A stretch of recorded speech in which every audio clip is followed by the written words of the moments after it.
Week 17 of the National Football League.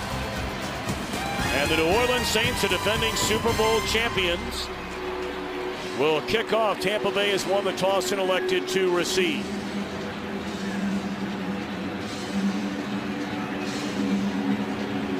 Thomas Morstead will handle the kickoff duties here today once again for New Orleans. As you know the story, New Orleans still has a chance to be the overall #1 seed in the NFC playoffs. That will require a win here today and an Atlanta loss against Carolina. For the Buccaneers to get in, they have to win today. Green Bay and the Giants both have to lose their games. Both will be played later today on Fox. And this one underway, Michael Spurlock from the 2-yard line. Wrapped up and dropped at the 22 by Roman Harper. We saw Josh Freeman last weekend throw 5 touchdowns without an interception in the win against Seattle, which ties a Tampa Bay franchise record shared by Steve DeBerg and Brad Johnson. And of course in the backfield, LeGarrette Blount, the rookie, closing in on 1,000 yards. Another big year from another rookie, Mike Williams. The challenge is going to be in the offensive line, where Tampa Bay is starting 2 rookies at guard, Ted Larson and Derek Hardman.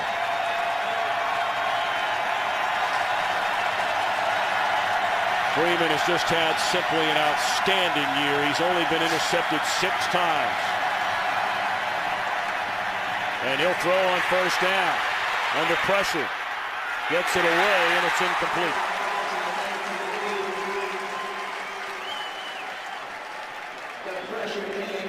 New Orleans ranked number 5 overall on defense. Cedric Ellis has done a great job of anchoring their front 7, but the real challenge is going to come on the back end. You're going to see Malcolm Jenkins come down and match up with the Bucs' talented tight end, Kellen Winslow. Jenkins moved from cornerback, where he was drafted in the first round a year ago out of Ohio State, to safety this year. And man, what a year he's had. Fake it one way, they come back the other way, and that's good enough for a first down to the backup tight end, Ryan Purvis. And he's up to the 34-yard line. We've said it many times, Josh Freeman, the size and athleticism, it's hard to get used to how athletic this big guy is. He's every bit of 6'6", 240 pounds, and he doesn't look particularly nifty because he's so big and long-legged, but this is an excellent athlete. And a very impressive young man. Oh gosh, what a great young man to sit and visit with.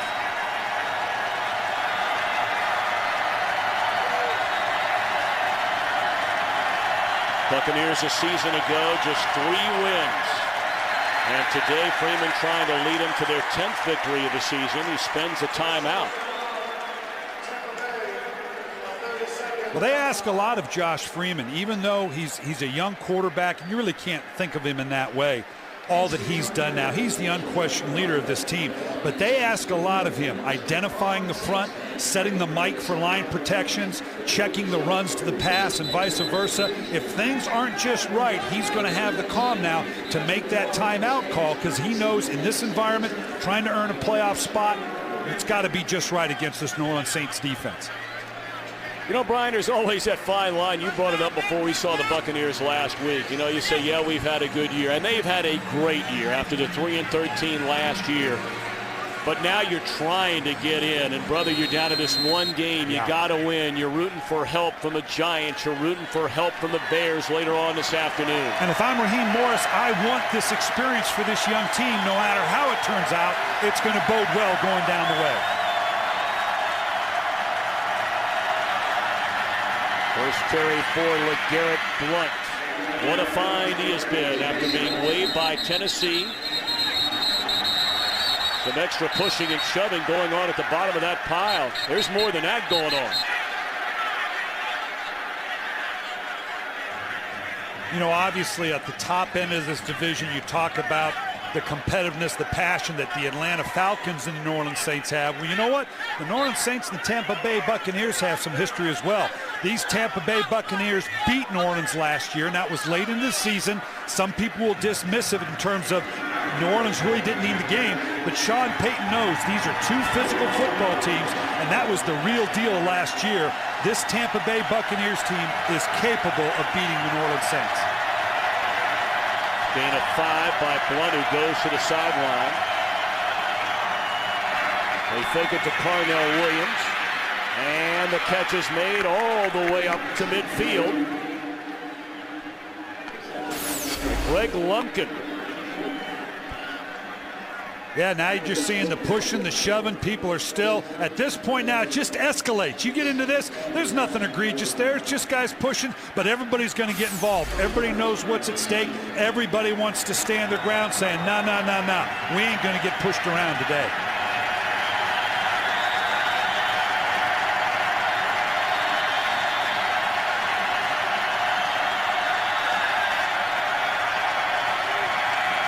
Blunt for a second time. And big running room for LeGarrette Blunt. And he has a first down all the way to the Saints' 33-yard line, a gain of 16. Blunt very easily by the end of the half should reach 1,000 yards on the season. Tom, I want you to see the way everybody's bunched up right here. We talk about putting pressure on to stop the run, but look at the alley that gives you to the outside. You can bring people down into the box, but you got to maintain the gaps or you're going to get gouged on the outside like we did here. That's Malcolm Jenkins. He took that blow from Blunt over by the sideline. We'll be back. Malcolm Jenkins able to get back on his feet and walk to the sideline. Looks like he's okay. Five-time Pro Bowler Darren Sharper, number 42, takes over for Malcolm Jenkins. LeGarrette Blunt runs out of one tackle, falls down, and is dropped. Alex Brown initially behind the line of scrimmage, and Danny Clark came up to finish him off. Looks like here they just get wadded up as he comes in on LeGarrette Blunt, and this is a big man to be taken on high. I don't know if I'm not Malcolm Jenkins. I don't take him on a little lower, because this is every bit of 240 pounds, and it looks like he just comes down on it wrong. Hopefully he'll be back. They need him for the matchup. Offense, 12 men in the huddle. 5-yard penalty, second down. Eric Lorig, number 44, is replacing the injured Ernest Graham today at fullback, and it looked like he was a man that was on the field too long. The visiting team coach called timeout prior to 12 in the huddle. This will be Tampa Bay's second charge timeout of the half. It will be a 30-second timeout. All right, so no penalty after all. Raheem Morris had already taken a timeout, and that's 2 of them. Or are they saying it was New Orleans which took the timeout? They were trying to figure out what defense they wanted to run against 12 guys. All right, we're going to see. We're going to see if they got it right. I'm going to see if I can count these guys up right. And there's 12 guys right there. The rule is, though, until the quarterback comes into the huddle, it's not illegal. Many times you'll see a quarterback step out, wait to get it sorted out. And as you mentioned, with the injury to Graham, there's going to be a little bit of the substitution. What do we do? They're still working on Jenkins. Boy, this would be a big loss for New Orleans. We talked earlier about this is the guy they want to match up with Kellen Winslow. The timeout, by the way, was indeed charged to the Buccaneers.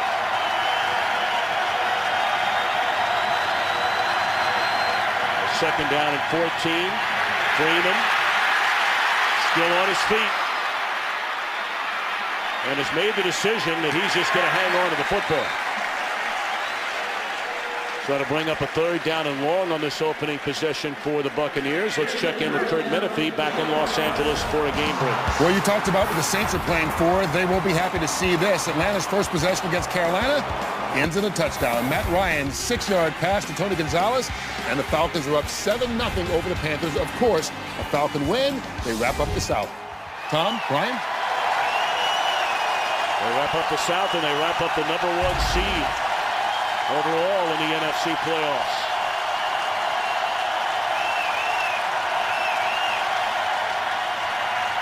Three-man rush. Desmond Briscoe, the reception to the 25, and out comes the field goal unit as it's 4th down and 3 to go.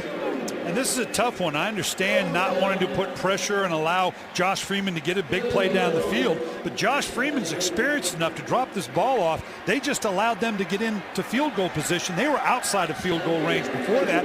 Now they got a chance to get 3 points on the board. Connor Boyd with a 43-yard field goal try.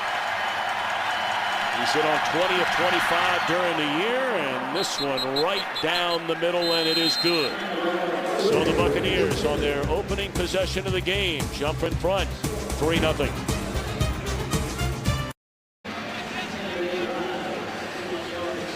Josh Freeman and the Buccaneers marching 51 yards, capped up by a Connor Boyd 43-yard field goal and a 3-0 Buccaneers lead. Should be noted, New Orleans playing without a lot of its big weapons offensively today. No Marcus Colston after knee surgery earlier in the week. No Jeremy Shockey with a groin injury. Pierre Thomas re-aggravated that ankle injury on Friday in practice, so Devery Henderson will return kicks today, and he stopped at the 22-yard line. So Breeze and the Saints get the ball for the first time when we come back. Will today be the final home game of this football season for the New Orleans Saints, who can do no worse than the number 5 seed overall in the NFC playoffs. They're hoping somehow, some way, Carolina can knock off Atlanta. The Saints win here today, get the number 1 seed, and looking for the big one is Breeze, and it's incomplete. Good coverage of E.J. Biggers on Devery Henderson. 5 straight years of throwing for 4,000 yards or more. The other quarterback who in fact has done it twice is Peyton Manning. Told you about some of the weapons missing. Jimmy Graham becoming a bigger and bigger part of this offense. And this may be the best offensive line in the National Football League. 2 Pro Bowlers this year. Both center Goodwin and Stitchcomb went last year. Slant to Lance Moore. And the undrafted free agent out of Toledo has the first down up to the 43.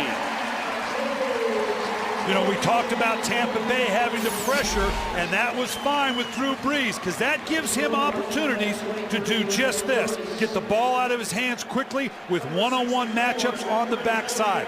It's great to bring that guy down into the box and pressure the run, put pressure on Drew Brees, but if he gets the ball out of his hands, he can be absolutely lethal. Julius Jones is checked into the backfield for the Saints. Free play for Drew Brees, and it's incomplete. He was looking at Torrey Humphrey across the middle of the field. It looked like early movement on the defense, and Roy Miller. 90, that's right. Offside, defense, number 90, 5-yard penalty, replay, first down.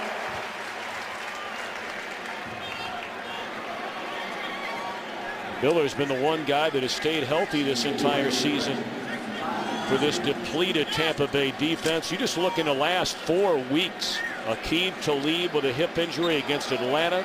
Number 1 pick Gerald McCoy. Torn biceps. Linebacker Quincy Black broke a forearm. And of course Cody Grimm, their starting safety. Chris Ivory, a heralded rookie who has missed the last couple of games with an injured hamstring. He was on his way to leading all rookies in rushing and touchdowns and yards per carry until he got hurt. Yeah, well, they brought Sean Jones down to stop this run, but part of the equation is when you bring a guy down, you got to be able to make the tackle. And you know what? Rude's a pretty good tackler. That's just a great downhill run. Ivory, another one of those undrafted free agents. They found him out of Tiffin, Ohio. Short drop. Moore again. And a nice tackle in the open field made by Biggers. It's to the 36-yard line. We've seen 2 plays now where they're bringing the guys down inside to count for the run. That leaves them one-on-one on the outside. Anytime Drew Brees sees this, he'll dump that off to the outside. Even if it's not an audible, he can just pull up and throw it. And we've talked about smoke routes where you just abandon the run and throw it to an outside receiver. We'll see a bunch of that as we see this 8-man front of the Tampa Bay Buccaneers. You can see it right here. He's challenging him again. He's going to do that the whole game. Oh, should have been intercepted by Adam Hayward. And he dropped it. A flag is in the secondary. Hit him in a bad spot. Prior to the pass, illegal contact, defense, number 31, 5-yard penalty, automatic first down. Well, wouldn't have mattered. That's E.J. Biggers. Yeah, you can see here the contact once you get past that 5 yards right there. As innocuous as that is, you can't touch him going down the field. You know what, Tom? The New Orleans Saints were victimized by pressure the last 2 weeks against Baltimore and Atlanta. They played very well. Drew Brees is very anxious to show, 1, I can handle the pressure, and 2, he loves the pressure because now I'm getting the one-on-one matchups we're talking about on the outside.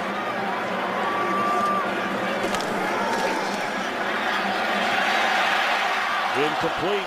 Devery Henderson. They've gotten behind Biggers. Let's take a look at Tampa Bay defensively. We've talked about some of the key injuries they've had already. Yeah, and the rotating people they've had to put in. They've had to change the profile. This is going to put a lot of pressure on the back end. Rondé Barber and E.J. Biggers are going to be asked to do a lot more in man coverage against this New Orleans Saints team. Rondé Barber in his 14th year since being drafted in the 3rd round back in 1997. This be his final game as a Buccaneer.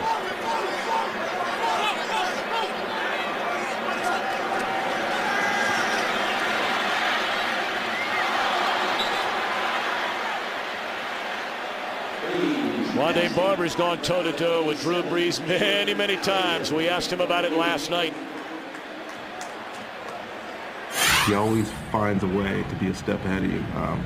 I wish I could be in one of his quarterback meetings, to be honest with you, just to figure out how he knows everything that you're doing. And he's a smart quarterback when he drops back, but I think his biggest asset is that he knows where to get rid of the football. If you give him a look that he's not expecting, he still knows where to get rid of the football. 3rd down, they set up a screen to Reggie Bush. And he appears to have enough for a first down. Needed to get to the 21-yard line. It is. Well, this is one of the things you do against that pressure. I want you to watch the upfield pressure. Anytime you're going to play a pressure front, if you can invite them upfield, you let them come through, and then you got Reggie Bush out here one-on-one. This is like a toss play. Oh, in open air against the defense. Tampa Bay knows it's at risk bringing these pressures, but they've got to do it if they're going to slow down Drew Brees. Reggie Bush getting better and better after missing 8 weeks with a broken fibula suffered in week 2 in San Francisco. And we've seen Ivory. This guy is a load. To think that New Orleans could begin the playoffs, whether they be the 5 seed and have to play on the road, or the number 1 seed where they'd have a week off. To think that they'd begin the playoffs with a healthy Chris Ivory, a healthy Reggie Bush, and a healthy Pierre Thomas is scary for all comers. Well, and they had that trio last year. They didn't have, obviously, Ivory, but they had Mike Bell. And Sean Payton talked about how Ivory kind of fills that role for them. And you're exactly right. A healthy Pierre Thomas and Reggie Bush, they're getting healthy at just the right time.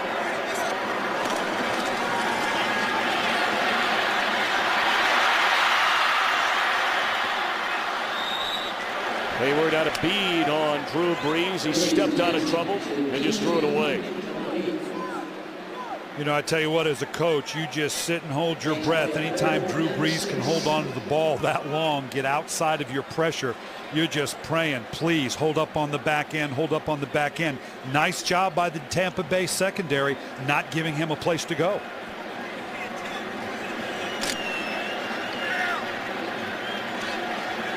Tenth play of the drive, 3rd down and 6.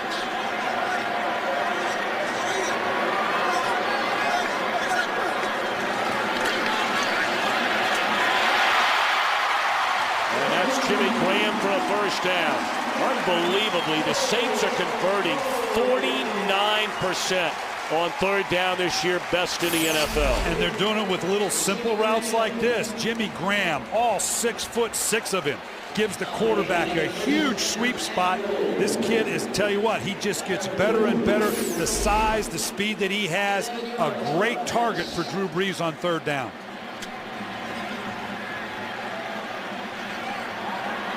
Graham slightly limping off the field. They're already playing without Jeremy Shockey and David Thomas at the tight end position. They give it to Ivory. And he reaches the 4-yard line. For more on Jimmy Graham, let's check in with Carissa Thompson. Hi, Carissa. Hey, guys. Well, yeah, he leads the Saints tight ends in touchdowns in his rookie campaign. I was talking to fellow tight end Jeremy Shockey before the game. I said, what makes Graham so good? He said he's got great hands and he runs really well. Jeremy said when he entered his rookie year in New York, he really looked to a guy named Dan Campbell who taught him a lot, specifically about the importance of run blocking, something he's trying to stress to Graham. They'll spend the offseason together in Miami working on football and also a little hoops, guys. Yeah, why not? Boy, dangerous throw right there. That could have been a disaster. And Rondé Barber saw it coming. Yeah, you know, you just enjoy visiting with Rondé Barber.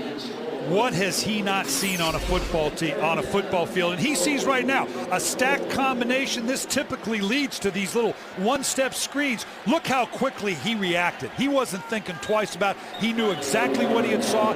The time between recognition and action for Rondé Barber, he's seen it all. The young receivers keep asking him, how do you know that's coming? He goes, man, I've seen it a million times already. How can I not?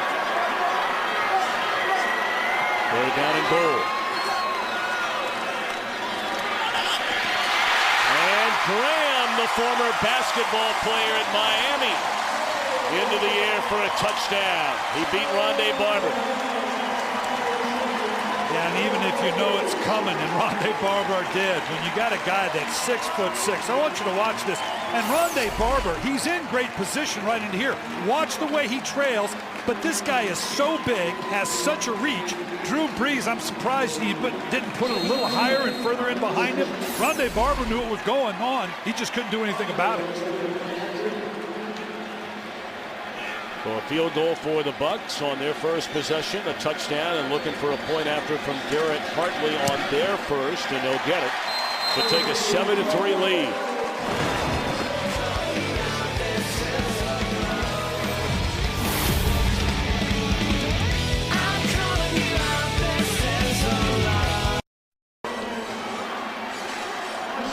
Plays 78 yards.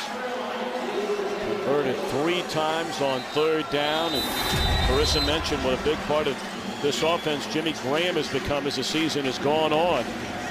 Well, those numbers don't lie. That's 4 touchdowns in his last 3 games. Of course, the biggest one of the group, that game winner in Atlanta on Monday night. Flag down. As Spurlock brings it up to the 28-yard line. Is it coming back?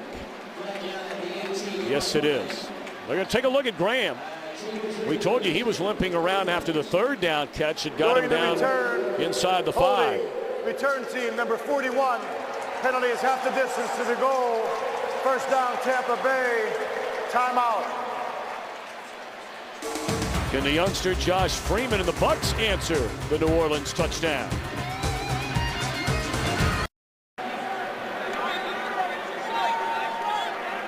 Plenty on the line for both the Buccaneers and the Saints here today in the season finale. Tampa Bay must win to have any chance of reaching the NFC playoffs. And of course, they'll need losses by both Green Bay and the New York Giants to qualify. LeGarrette Blount cuts it back to the inside and wrapped up by Darren Sharper up to the 14-yard line following the penalty.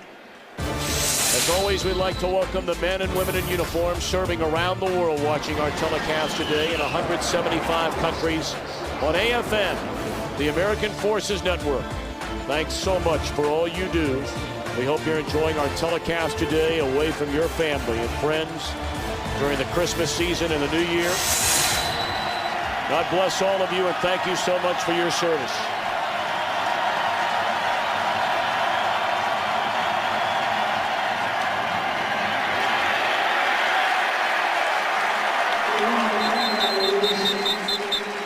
loss of 1 on a carry by Blunt.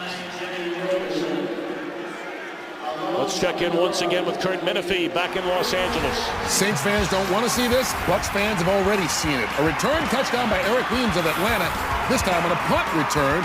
55 yards, put the Falcons up on top of Carolina 14-0. And as you guys know, if Atlanta wins, New Orleans is done as far as first place in the NFC. Tom and Brian. Indeed, they would be. Thank you, Kurt. They're down at 7. Blitz coming, they get it away. And a pretty nifty move, but the ball came loose. Is that a fumble? Or is he down? And if he's down, is it good enough for a first down? Needed to get to the 19-yard line. That was Mike Williams on the catch. We're going to measure. Yes, he was tripped up. Yeah, you know, they say that in the NFL, obviously, if he's not touched right here, then that would have been a fumble because the ground can cause a fumble, but he was touched, and it looks like as he went down, the ball came out. I think he's far enough down the field for the first down. This would be lethal for Tampa Bay if it goes the other way. Oh, my. Boy. Do you even think about it? You know what, you want to, and given the circumstances, you can't trade touchdowns for field goals with the New Orleans Saints, but in this situation, too early in the game, they're doing the right thing by punting. The bravado in you wants to say go for it. Your offensive coordinator saying, yeah, you can get it. That's where Raheem Morris, as the head coach, got to go. Not so fast. We're going to punt this thing. Hey, look, real quick. Whether or not you're a coach next year remains to be seen. But up here in the booth for 2 years, does it change your thinking maybe on decisions like this? I can't tell you what a different perspective I have. Not only up in the booth, but sitting in a different facility every Friday, talking to a different team every Saturday for 3 years. It's been an amazing tutelage for me.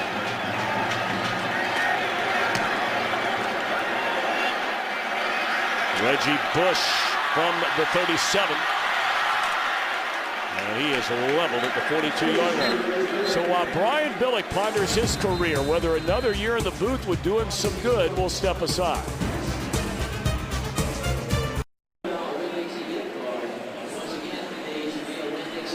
.222 to play in the opening quarter from the Superdome in New Orleans. A couple of nights from now, of course, they'll be hosting the Sugar Bowl here. Raheem Morris. He looks barely out of college, doesn't he? You know what? This guy is a joy to visit with.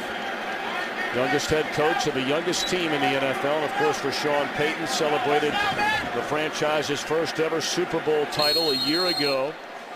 We've told you already, would clinch the #1 overall seed in the NFC playoffs with a win coupled with an Atlanta loss at home against Carolina. And right now, Carolina is trailing the Falcons 14-0.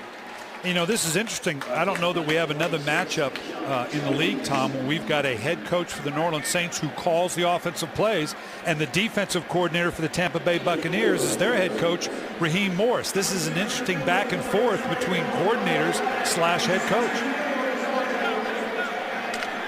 Of course, Raheem Morris took over as the play caller on defense about midway through last year.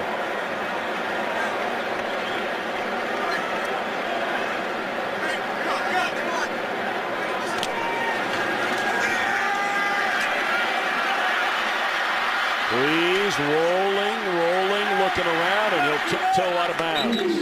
That'll bring up a third down.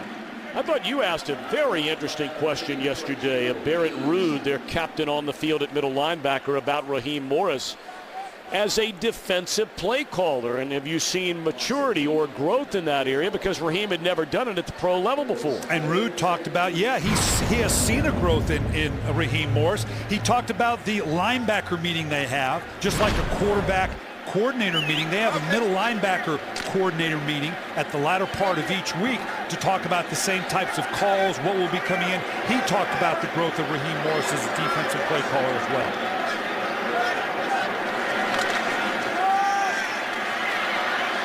Just slips it right through there to Reggie Bush. And there is a penalty flag way back in the secondary. It'll be holding against Tampa Bay.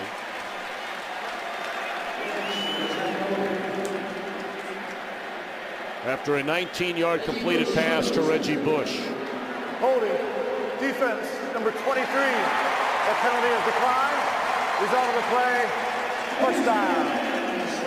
Yeah, this is lethal. I want you to watch. It looks like pressure here, but I want you to watch these guys drop off.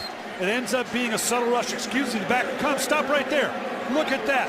Look at the way that when they bring Barrett Root in the middle, that left nobody in that voided area. This is huge, and this is classic Breeze. Just get the ball out any way I can.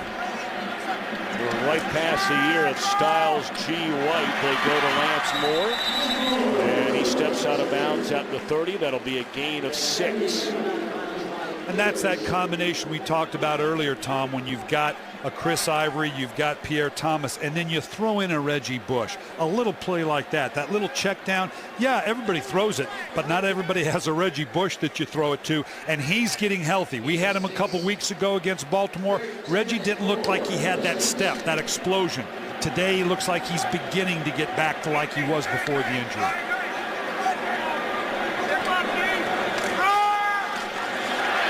Back to the inside, it's Ivory, and that's a first down to the 23 on the final play of this opening quarter. Saints lead the Buccaneers 7-3. You're watching the NFL on Fox.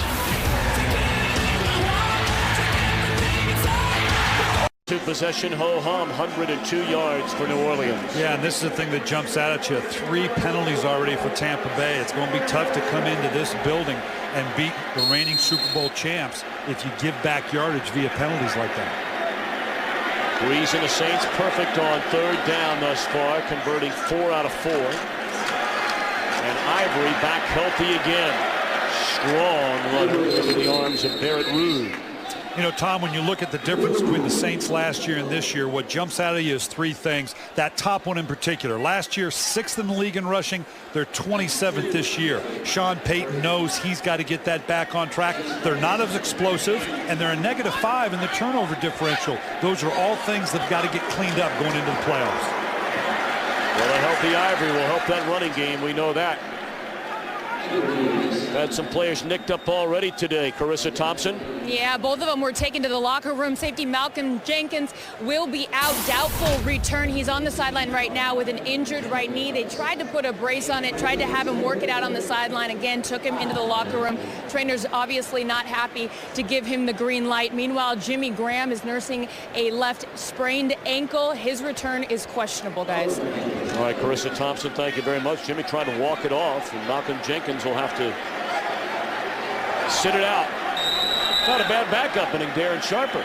Pretty good player. Yeah, pretty good guy to put in. And Sean Payton, let's see. Final charge timeout. Tampa Bay. Buccaneers are out of timeouts.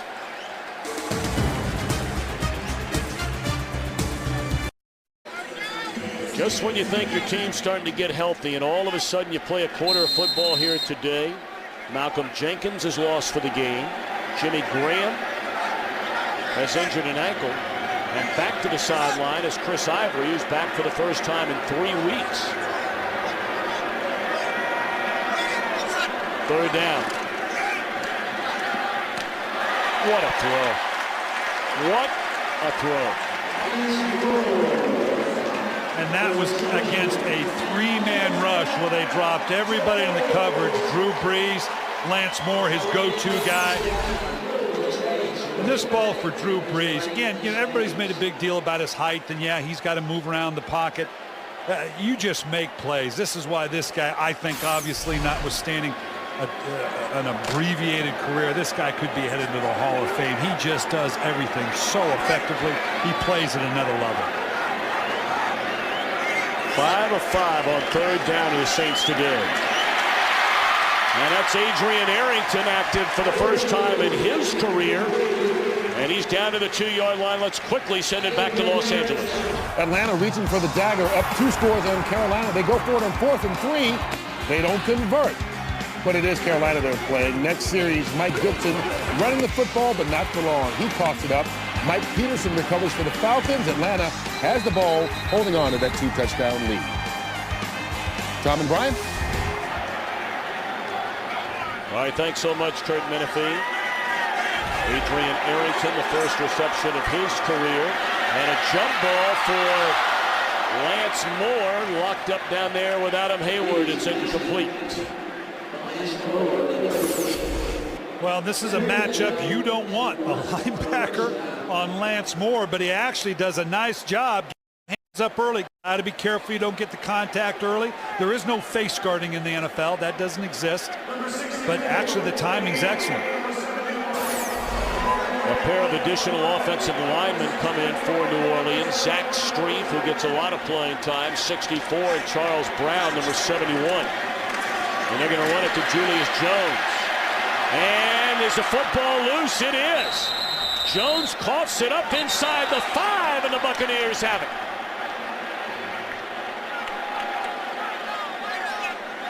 What a big turnaround that could be when it looked like the Saints were going in for a 14-3 lead.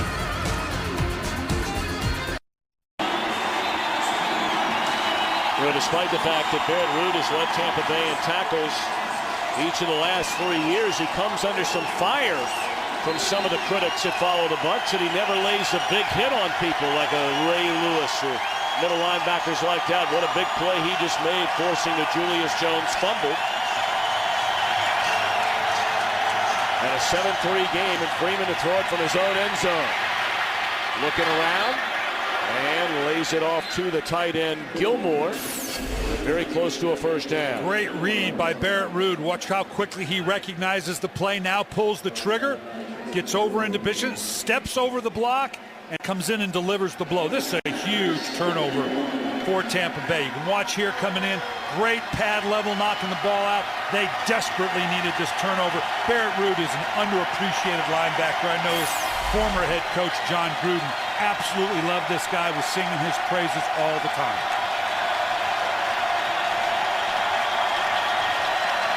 Second and a foot. That's a lot more than a foot. First carry of the afternoon for Carnell Williams, and it's up to the 20-yard line.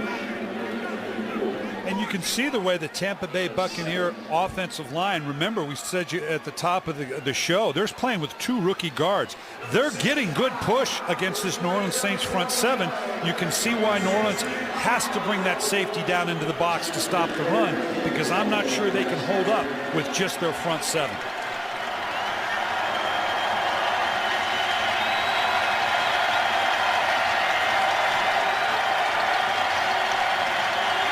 Spurlock's going to throw it, and he's looking for Freeman. That's Josh Johnson who checked in underneath center, and Johnson was trying to pull in that pass from Spurlock, and not a bad throw. No, they needed Josh Freeman in there because they needed that height. Johnson just a little bit smaller. You're going to see as he comes in motions, he's going to hand off and then sneak out the backside here. Very subtle. But they had none of it. Nice job on the backside coverage. He was having none of this. We saw this score, I think, the other night against on the South Carolina game. This is a classic Steve Spurrier play. They needed the height of Freeman on that play. Second and 10.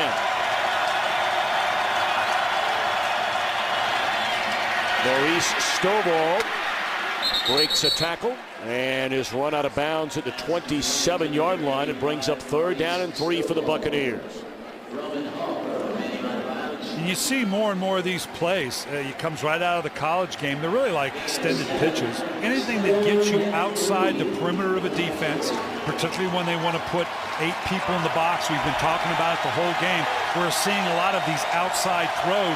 Greg Olsen knows that New Orleans has to bring people down inside. He's going to do everything he can to get the ball outside.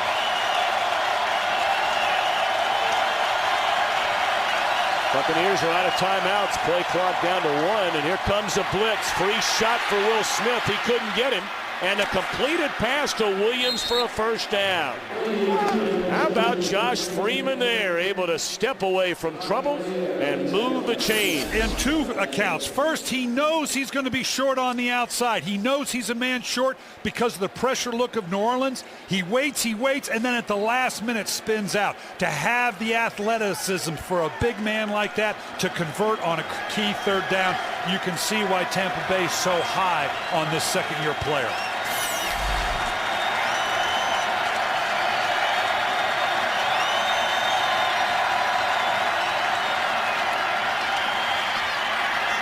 Into traffic and ricocheted all the way down to the 28-yard line. It's Stovall who catches the batted pass.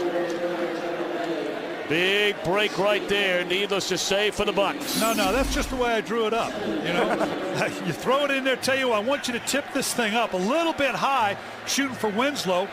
Defender got a hand on it. The corner's already, the safety, Harper's already coming down because he's going to have to make a play on Winslow, and the wide receiver gets in behind it. Sometimes it's better to be lucky than good.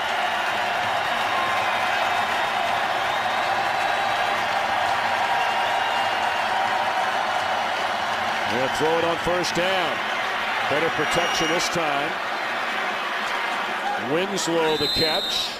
And he's to the 19, very close to another Buccaneers first down. Winslow has just had another very, very good year. Some could make the argument he should be on his way to the Pro Bowl. And he's an alternate. He may very well find his way in there. This is a gifted athlete. I've said many times, he and Vernon Davis in San Francisco may be the best two tight ends to come out of the draft. Both top 10 picks. You got to have a dynamic tight end if you're going to throw the ball well in the NFL. Blunt. And that's what Greg Olson, their offensive coordinator, was talking with us about last night. Says, you know, in short yardage situations like that, a physical guy, at least when you look at him, is blunt, yet sometimes just sort of tiptoes up there around the line of scrimmage. Yeah, he's going to have to learn to pull the trigger at times. Sometimes there's nothing there. If it is, you're big enough, push the pile and get some yards. Don't think you're going to dance around too much. Not at 240-plus pounds. All you're going to do is lose yardage.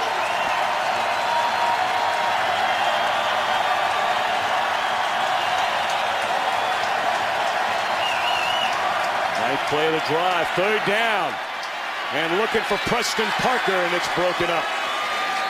Outstanding coverage by Tracy Porter. So the field goal unit comes out, and we check in back in Los Angeles once again with Kurt Menefee. After not making a 4th and 3 in the previous series, Atlanta goes for 4th and 1 from the 26. Still don't make it. Matt Ryan stopped. Carolina earning a little bit of respect because Atlanta not giving them a whole lot right now. Still 14-0. Tom and Brian.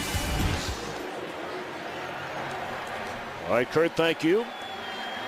Atlanta already at 12 wins, hoping to clinch the #1 seed.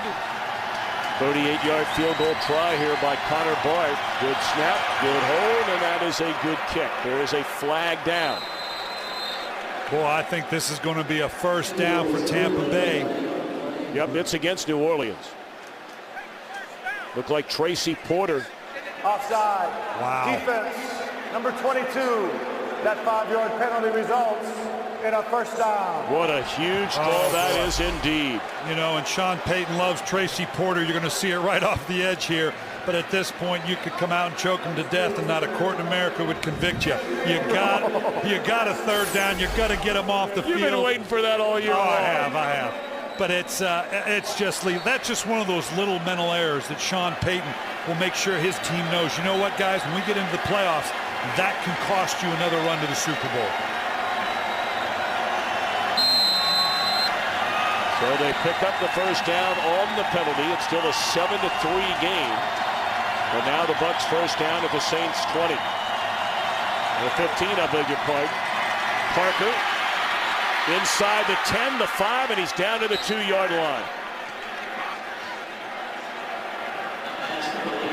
Buccaneers are playing without Aurelius Ben. They're playing without Sammy Strawder, so guys like Preston Parker and Desmond Briscoe are getting big playing time today. Yeah, these are these one-step screens that you just get as many bodies out here in as front as you can. And now New Orleans has to see it quickly. You miss a tackle like that early, you're going to get gouged because you're going to have a whole bunch of bodies out in front of the ball carrier.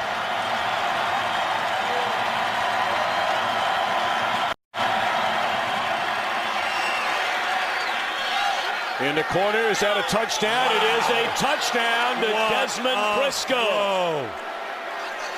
So they take advantage of the penalty on what would have been a field goal. But offsides against Tracy Porter gives the Buccaneers a first down, and now this. Your favorite route, Tom, the fade route. Look at this throw. You talk about putting it in the bucket. Every day at practice, you throw into the corner, into the pylon. Look how quickly he gets out with the perfect trajectory. That's as sweet a throw and catch as you're ever going to see. Looks like he had both feet in. What a magnificent play by Josh Freeman and the young Mr. Briscoe. It was a very controversial signing, bringing in Briscoe off Cincinnati's practice squad, because they put him on their own practice squad but paid him a full rookie salary, paying dividends in a big way in New Orleans. What a throw by Freeman, what a catch by Briscoe. It all began with a fumble inside the 5 by Julius Jones. And the Buccaneers march all the way down the field, 96 yards to take a 10-7 lead. Henderson brings it back up to the 22-yard line. And we'll be back.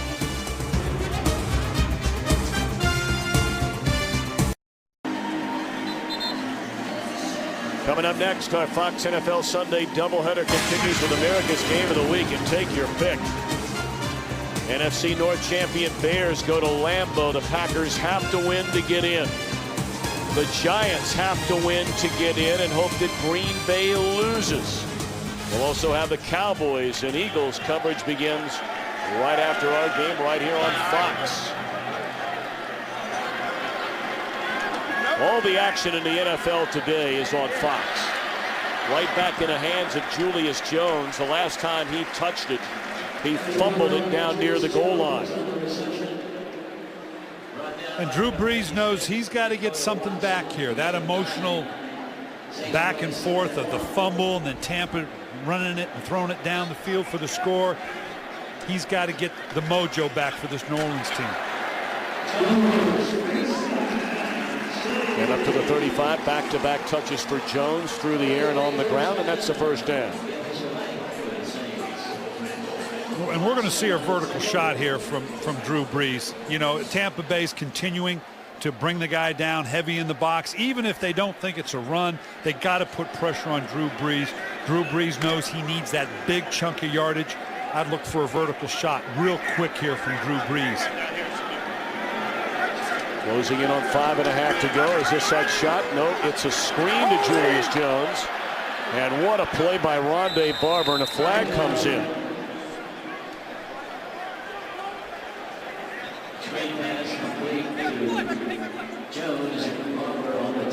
It's very difficult to screen against an experienced player like Rondé Barber. They're trying to sort it out here. I think we probably got a block in the back on top of it. He's explaining to Raheem Morris what you can do with this thing. You can tack it on. They lost some yardage. You might even think about turning it down. Illegal block in the back. Offense number 77. The penalty is declined. Second down. Yeah, you just soon give up the down because they lost some yardage anyway. But you're going to see as this screen sets up, and watch all of a sudden Rondé Barber. Nice job by the linebacker, but you're going to see Rondé Barber now shooting up from the outside. There again, that's that experience of recognition to action that Rondé Barber has. This guy is a true professional, 14 years. Back up, back up. Today, Barber makes his 183rd consecutive start. That is an all-time NFL record by a cornerback. Good running room for Reggie Bush. He's thrown to the turf up to the 40-yard line. It brings up 3rd down and 5. You mentioned it earlier, Tom. This is where New Orleans, I know they haven't had quite the year that they had last year, but you're talking about a team last year. They were better than, or 46%, 48%. They lead the league in 3rd down conversion this year. When you got a Drew Brees converting on 3rd down the way he does, extending drives, you can do whatever you want on 1st and 2nd down. Blitz coming. Brees, that vertical shot you talked about, and slightly underthrown and defended very well by the rookie Myron Lewis out of Vanderbilt. Step for step with Devery Henderson, so they do not convert on 3rd down. And he's with them the whole way. You can see this matchup one-on-one. Corey Lynch is going to show up over the top late. Great recovery by Lewis. He was beat initially, but he didn't quit on it. Stayed close, made the quarterback throw it a little deeper than he wanted to.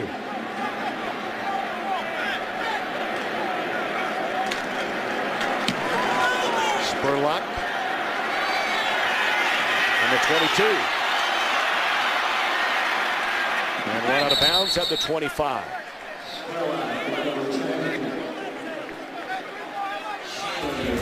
Well, are you hungry for a few laughs? And don't miss the grand opening of Bob's Burgers, a delicious new addition to Sunday's animation domination. Entertainment Weekly raves a comedy this well done is very rare indeed. Bob's Burgers. Series premiere 1 week from tonight after an all-new Simpsons on Fox. E.J. Biggers limping over on that Tampa Bay sideline. This would hurt. We talked about the pressure that was going to be put on these corners, Barber and Biggers. If they lose Biggers, it's going to affect what they're able to do with their pressure package. And they're already down a guy who would have gone to the Pro Bowl and Aqib Talib.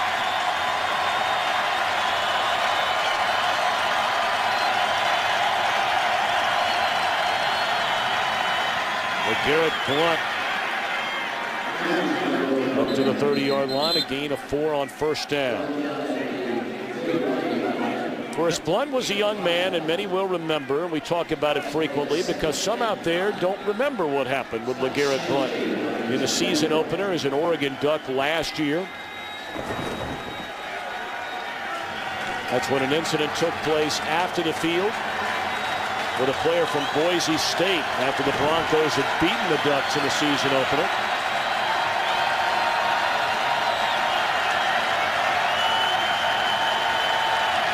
Want to get it again.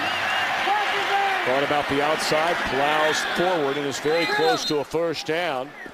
After Boise State had beaten Oregon, this is what LeGarrette Blount became known for. He punched an opposing player, nearly had it out with a fan on his way back to the locker room, but now LeGarrette Blount has become known for moments like these. Yeah, this hurdle action, we did both these games, Tom, and it's stunning to see a guy of this size hurdle players the way that he did.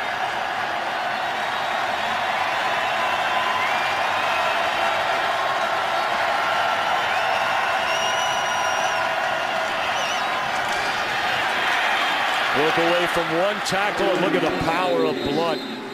Out across the 40 and up to the 42-yard line. And as I said, Tom, we did these games. And don't make no mistake now. These DBs were in good position. Here you can see Kerry Rhodes of Arizona. That's great position to make a play. You have Lawyer Malloy, none better in the league. These guys are going to take him on. They've broken down. This is just a great play by LeGarrette Blount. These weren't guys going down to the knees or going down too low. He kind of picks his spots for that. He knows he's vulnerable.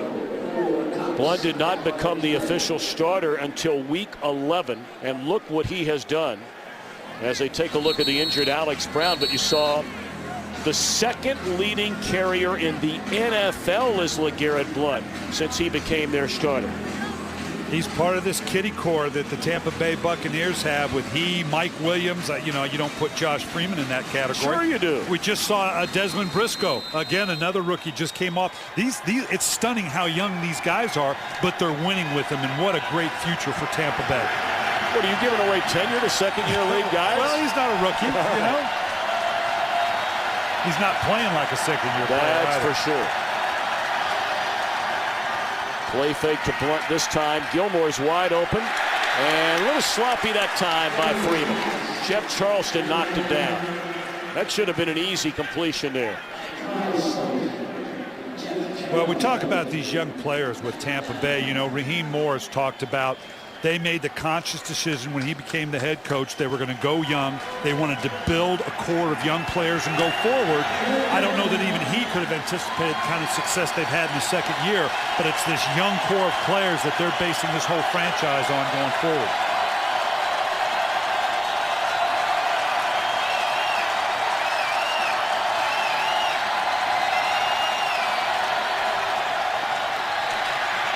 Freeman steps up. And it's Parker for a first down. He's to the Saints' 37-yard line. What great pocket presence by Josh Freeman, getting a little fist bump there from his rookie guard. Watch the way that he steps up here into the pocket. You're going to see they're showing all sorts of pressure here, but he doesn't panic. Look at the experience he's showing. Wait.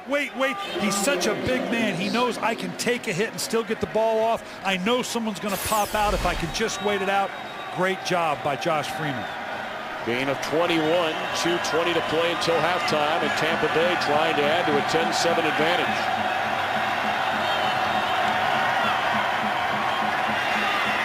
Crossing pattern again, and again a completed pass to Winslow, and that's to the 25-yard line. And another first down, which will take us to the 2-minute warning.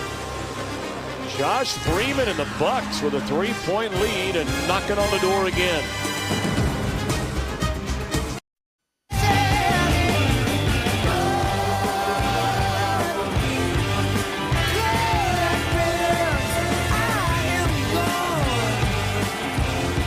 Fumble by Julius Jones brought that pendulum back the other way, and Mai is in on the side of the Tampa Bay Buccaneers right now with a 10-7 lead, but first down at the Saints 23-yard line, and Freeman to throw it on first down, and down he goes in the arms of Will Smith.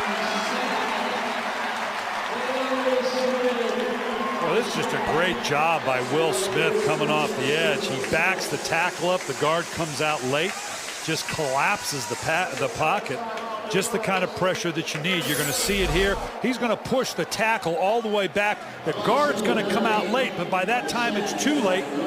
Just crashes through. This is as simple as a screwdriver. Just shoves the tackle pin right back into Josh Freeman. No place to go there.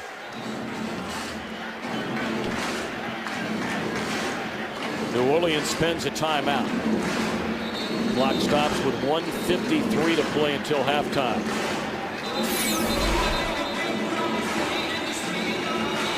You know, this is a little concern for New Orleans, Tom. We've had them a couple times. We had them in their Baltimore game. We had them in their first Atlanta game where they got run on for better than 200 yards in both games. Now, they kind of corrected it with last week's game against Atlanta, but we're seeing Tampa Bay run the ball pretty well. Greg Williams knows he's got to find that formula. I don't care if it's pressure, an 8-man box. He's got to find something to not let teams run on the way they have this second half of the season. Loss of 9 on the sack, 2nd and 19.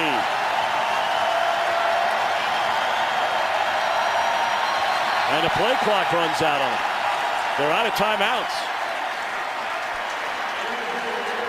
Brian, how does that happen? I mean, how does that happen? You huddled up. Well, he and Zuta are getting each other's face a little bit. He's calling for it. He knows the clock is running down. He doesn't have a timeout to call. I know New Orleans is moving the ball around a lot. It's tough on a center. The quarterback, you can see his frustration right there, because he not only has to get the call, he then has to communicate to the line.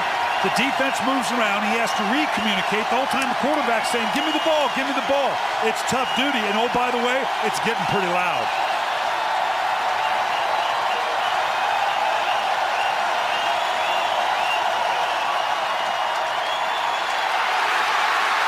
Sack, penalty, sack. They've gone from the 24 all the way back to the 48. And Charleston says he has it because he does. Not only the sack, but Freeman fumbles. And the pendulum swings the other way. Wow, we're just about going to talk about, you're going to see a 4-man rush in here, a little bit of a stunt, okay?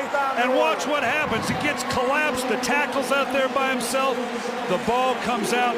Tampa Bay had everything going their way, from the fumble, driving the length of the field, forcing a quick punt by New Orleans, and now all of a sudden, you're right, Tom, the emotion of the game just sucks right back to New Orleans. Of course, Charleston had that huge strip of Michael Turner down at the 2-yard line in one of the most pivotal plays Monday night in Atlanta. We will review the previous play. They're going to review the play to see if Freeman was already down when Charleston pulled that ball out of his arm. And you can see Freeman here, a little bit of frustration. This guy's usually Mr. Cool. But now some things are going on here. Let's see. Clearly the ball looks like it's out kind of right there. No, he's still got control of it. Going down, going down. We'll have to see if we can see when the knee is down. Well, I don't know. From the look of that, let's see if we've got another view. It looks like he had control. It looks like it started to go out there. But we can see going down from the other view, he had it. The knee is down right there. And then I think the ball comes out. This likely could go back the other way, Tom. That first angle we showed you, you could see Freeman's hand still wrapped around the ball. Like you said, he took a hit. It looked like it came loose, but against his belly, and he still had the right hand around it. Let's see what we can see here. Now, if we can get back to that other view, I think we'll see a better shot. It did drop down, but he had control of it. That very first look that we're talking about here, Tom, I want you to watch the hand. Yeah, right hand. But he does have control there. That's the key. So he still has control at this point. You can see right there. Now I'm going to stop it right there if we can. All right. He has control of the ball. The knee is down. The ball has not yet come out. To me, that's irrefutable evidence that he had control of the ball. It then squeezes out. But is it enough to overturn the call on the field? We got to remember the call on the field was a fumble. This would be huge for Tampa Bay. Tom, we talk about it all the time. The emotional ebb and flow of a game. Tampa had absolutely everything going their way. From the, like I said, the fumble to the driving the length of the field. Defense came up with a big series. They ran the ball down into good scoring position. All of a sudden now, it started with the miscommunication with the center. They had the penalty. They got a little discombobulated by the line. Then pressure came from the outside. It doesn't take much to knock you off your stride. Well, we're still waiting. It was called a fumble and a New Orleans recovery of that fumble on the field. This guy needs to go to makeup school. I missed it. He's not putting his eye makeup on very good. Raheem Morris, and this is the challenge for a coach, because no matter how this goes, how do I get the emotional stability back to my very young team? Big call.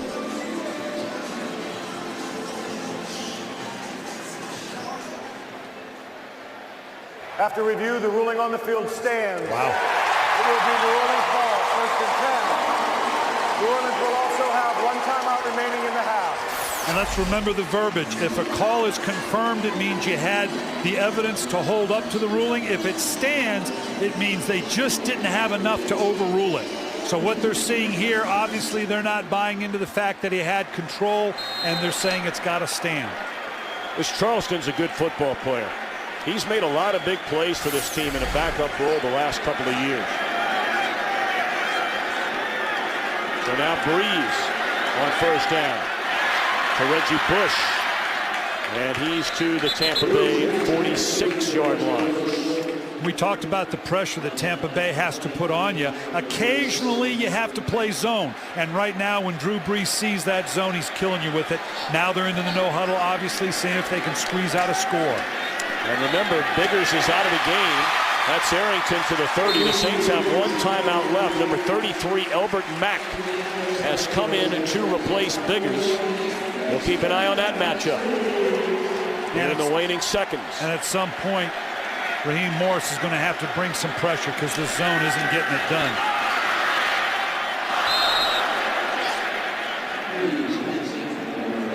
Clock stops with 1:04 to play until the half, and coming up on the Visa halftime report, Atlanta, are the Falcons on track to wrap up not only the NFC South, but the #1 seed for the NFC playoffs.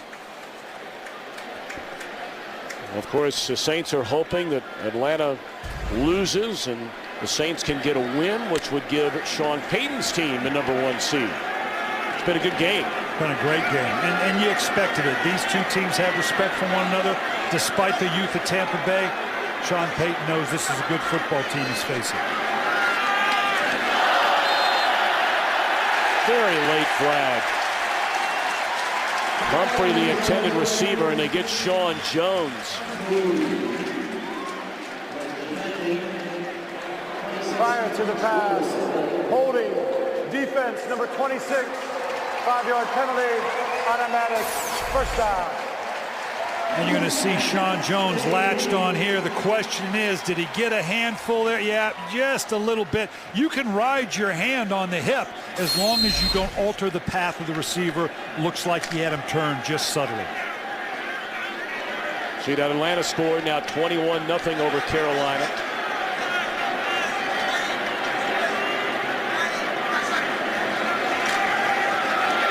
Bush couldn't hang on.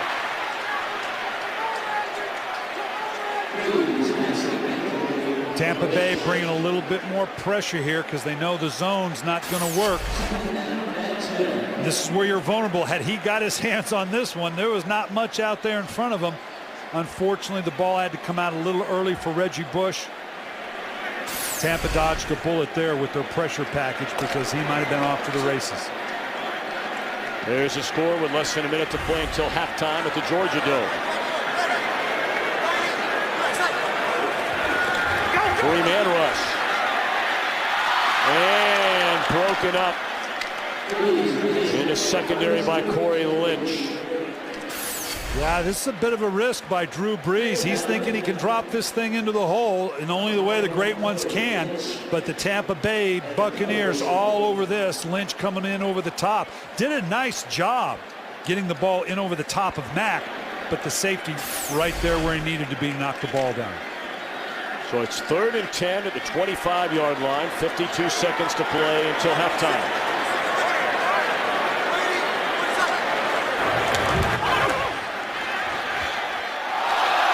Lance Moore fell down and it's intercepted. Larry Asante with the interception. And for Drew Brees, his 22nd interception thrown this year. Boy, this is a tough one. He comes in here, he clears the DB, Mack again. He is open, and all of a sudden he stumbles up. That's one of the easy interceptions you're going to get. You gotta applaud Tampa Bay, though. They were emotionally devastated with the fumble. To be able to respond this way, keep them not only out of the end zone, but they don't even get a chance at a field goal.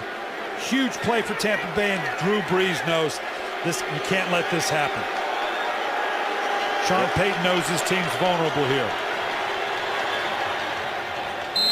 Josh Freeman going to take a knee, and they're going to make their way to the locker room at halftime with a 10-7 lead on the road. It's amazing that Brees has thrown as many interceptions as he has this year, a career high, as we mentioned, 22. And yet the Saints have only lost 4 games this entire year. Well, and every great quarterback will always tell you, just give me enough throws. I'll make up for the mistakes with touchdown throws. And he has for the most part.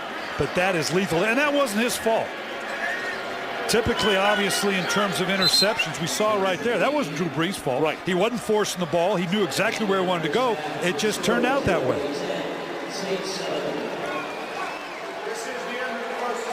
So these young Buccaneers, they know they have to win this game. They have to win. And then they will hope and pray for lots of help. They'll be rooting like crazy for the Washington Redskins to beat the New York Giants. They will be rooting like crazy for the Bears to beat the Packers. It's halftime, and we're back to New Orleans after these messages. Saints will get the football.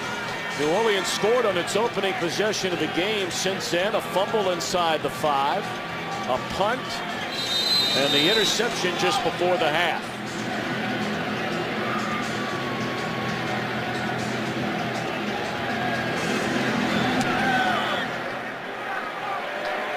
Devery Henderson from the 5-yard line.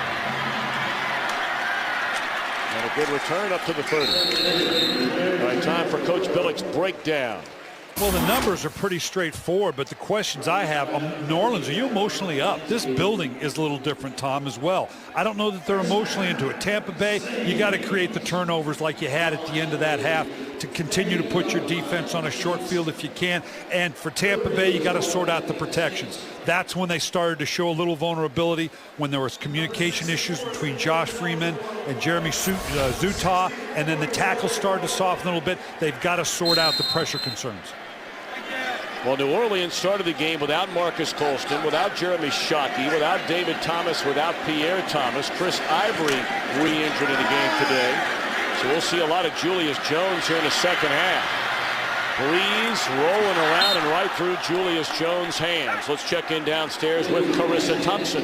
Well, guys, catching up with both coaches at halftime, I talked to Sean Payton. I said, how long do we expect to see Drew Brees and the rest of the starters given the score of the Atlanta game? He goes, what's the score? Of course, playing coy. I said 21-0. He goes, if it gets any worse, I don't expect to see them in that much longer. However, I really want to win this game. Of course, that 12th win, very important to this Saints team. He said, I like what we're doing, but we got to have better ball security. Of course, you referenced the fumble and then the interception.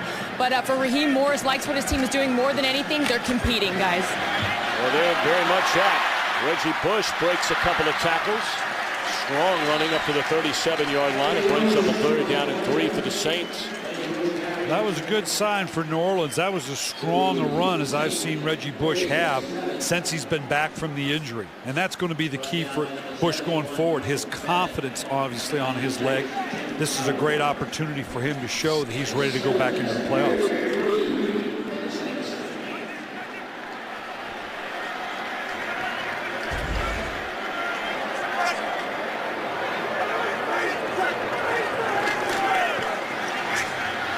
Looking around, and it's Arrington to the 47-yard line. Saw E.J. Biggers back in the game. He was shaken up in the first half. Well, this was a 3-man rush by Tampa Bay. A nice job on the back end, but couldn't quite hold up long enough. It is good to see Biggers back. That allows them to be a little bit more pressure, bring their pressure package. You can see right here, it's just this 3-man rush. That gives Drew Brees time. We talked about it before. You give him too much time, he's going to find a hole in that zone defense. Sean Payton very excited about the future of Adrian Arrington. Jones pitches it back to Brees, and nowhere close to Devery Henderson. 2nd down. Talking about Arrington, a young man who came out of Michigan, was placed on the practice squad. Other teams have tried to bring him onto their active roster, but they have paid him better despite being a practice squad player, and today he's up for the first time. Well, it's a little like the Briscoe incidents you talked about in Tampa Bay, and I know owners around the league are going, whoa. You know, I love having the players, but all of a sudden we're escalating prices on developmental squad players. That's a bad precedent to set if you're an owner. And Bush to the 40-yard line. It'll bring up another 3rd down for the Saints. Yeah, and Sean Payton's going to continue to try. I know he's not paying attention to the Atlanta game, and okay, yeah, maybe he is, maybe he isn't in terms of some of the players that are now not going back into the game. He wants a well-orchestrated second half here. I know he wants to win this game, but he's got his mind on what he's trying to do. They're going to play a wild card game next week. He knows he's got to set a tempo for that as well. And they know that will be against the NFC West champion. The slant and the completion to Lance Moore for a 1st down. The Saints know next week, unless Atlanta loses and the Saints come back to win, that they will play on the road either in St. Louis or in Seattle, depending on the outcome of that game tonight. And we're seeing here by Drew Brees, it looks to me as though they have some type of quick slant up on every play on the backside of route, just in case pressure comes. We've seen Drew Brees throw those types of routes 3 and 4 times already in this game. Running room for Julius Jones, led by Frank Ocam. Now you wonder, do the Buccaneers have one of those planes where, you know, you have access to watching a football game on the way home? Because I can't think of a group of people that would want to know what's going on around the NFL once they get out of here. What's going on with Green Bay, and of course what's going on with the Giants. Well, it's a short flight. They're apt to get back in time to see the end of a couple of those games, and the fact that they got to watch both games. You always seem to have access to those kinds of planes. You know, the kind with satellite TV and I'm big time. Cell phone use. It's amazing what you can get on Eddie's airline, you know, flying in and around the country. I got more airline miles this year than I care to admit. Well, you have. You've been going every single Sunday night out to Los Angeles. I'm big in L.A., man. Going home. You are. NFL doctor on FoxSports.com. Yeah, that's been fun, though. I really have enjoyed that. That's been a good series this year. All right, 3rd down and 7.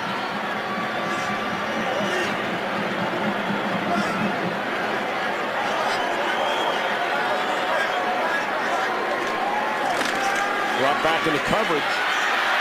And Breeze looking, and has to throw it away.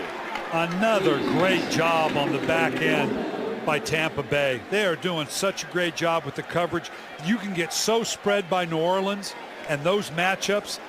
This is just something special. I mean, you've got to do this, the change up in pressures. Now you're going to see all over the field. You've got to stay plastered, work your combination of zones. The play gets extended. And yet you find here Rondé Barber rolling back into it. That's a great job on the back end because that's a long time to hold coverage when Drew Brees is running around. So it'll be a 45-yard field goal try for Garrett Hartley. He has more than enough leg for this. And a little draw brings it right through. 1-point game, and now we're tied. Buccaneers scored on their first possession of the game to take a 3-0 lead. Back came Breeze into Saints on its first possession to go ahead 7-3 on the touchdown pass to Graham. Then Freeman found Briscoe in the second quarter to go up 10-7. And now the first possession for the Buccaneers to begin the second half culminates with a field goal to knot things at 10 apiece. From his own end zone, Michael Spurlock. Very dangerous in the return game. And a kicker to beat. And hardly able to run him, or Morstead runs him out of bounds at the 34-yard line. That's 2 weeks in a row where Spurlock has delivered a huge return. And this is just a straight line. I want you to watch here, straight, and all of a sudden now the burst. And that's all this is. This is great burst by Michael Spurlock. Both coaches told us that they felt it was going to need to have some big play on special teams. Both wanted to see it today. So far, Tampa Bay's got theirs. So they start this drive at the New Orleans 33-yard line. That's a 4th kickoff return this year of 65 yards or more by Spurlock, including back-to-back weeks. Play action fake. And that's Loring, the one-time defensive end from Stanford, converted into a tight end and then added some additional duties at fullback. And he plays in place of the injured Ernest Graham today. Now we're down in that part of the red zone where Josh Freeman has to be a little careful about what he does. You don't want to get yourself sacked out of field goal range. They're pretty good down into the box right here. Obviously, you want to come away with 7, but you don't want to lose field position for a possible 3 points as well. Blunt's first carry of the second stanza. And much like many in the first half. Let's check back in with Kurt Menefee in Los Angeles. Carolina gets a field goal to cut it to 21-3. Go for an onside kick. But they don't recover. Atlanta has it in good field position, trying to add to a 21-3 lead and clinch home field throughout the playoff. Tom and Brian.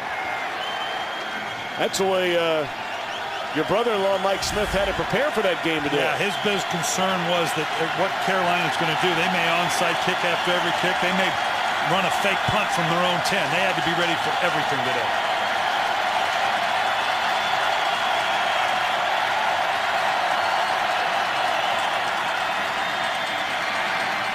Garrett Blunt, the catch, and he's about a yard, maybe a little more short of a first down.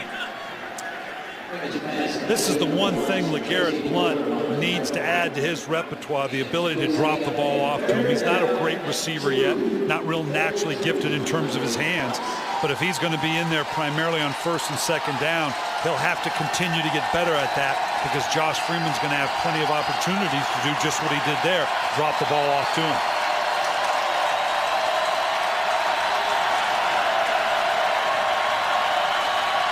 Lots of pressure. Yep, and here they come. And a fade to the end zone, and no one's going to catch that. Well, these young Buccaneers, Josh Freeman in his second year. He's only thrown 6 interceptions all year long, now 13 games in a row with a touchdown. Blunt leads all rookie rushers in yards. Williams leads all rookies in catches, receiving yards, and touchdowns. And he's got 2 rookies at guard as well. Every time you turn around, there's a rookie on this football team. 33-yard field goal try for Connor Barth to put Tampa Bay back in front, and he's got it.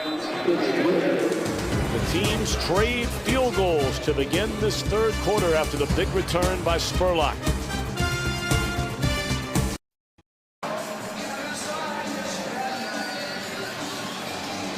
Michael Spurlock, a 69-yard kickoff return, putting him in good position.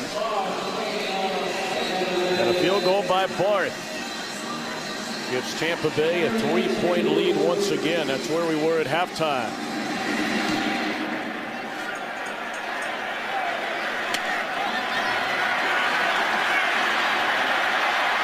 Henderson dragged down to the 29-yard line. So now it's time for Breeze and the Saints with 7:56 to play in the third. Alongside Brian Billick, Carissa Thompson, and our entire Fox crew, Happy New Year, everybody. I'm Tom Brenneman. We're at the Superdome in New Orleans. Just under 8 minutes to play in the third quarter, and Tampa Bay on the road, leading a win and some help to get into the playoffs.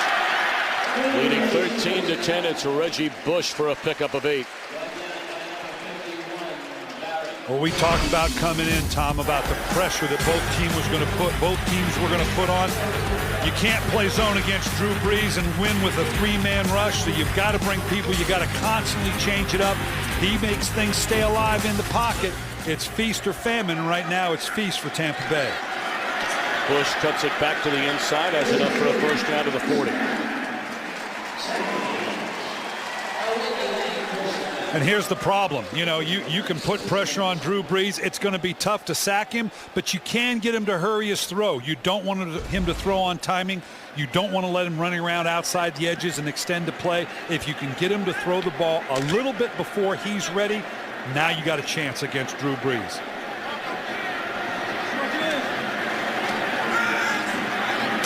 Lance Moore. And he'll go down to the 45-yard line. That'll be a gain of 5 on first down for Lance Moore. Yeah, Lance Moore's become a real wily veteran because he knows once you get your hand on the ball. He's not a real big guy. Drew Brees gets it outside real quick on a little play action here. He sees those white jersey coming in. You know what? Discretion's the better part of valor here. I'll live to fight another day. I'm just going to get down. I'm not going to let one of these big guys take a shot at me.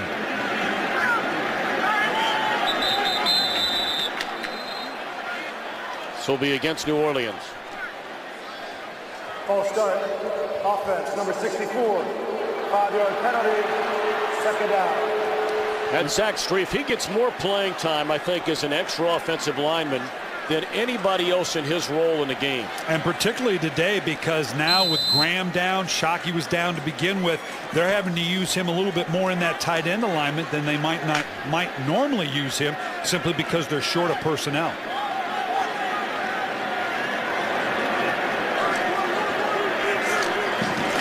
Second down and 10. Breeze on the crossing pattern to Heath Evans out of the backfield. That'll be a gain of 2 yards. So third down and 8 for Breeze and the Saints, trailing by 3 under 6 minutes to play in the third quarter. Told you Tampa Bay has to win this game. Green Bay must lose. Washington must lose for them to get in the playoffs. Hey, don't be touching my telescope. Well, obviously, I didn't do it very well, so I'm not getting near it again. Don't be touching my telescope.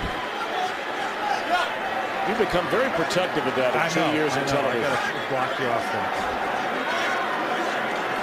Blitz coming. And Breeze is hit. The ball is loose.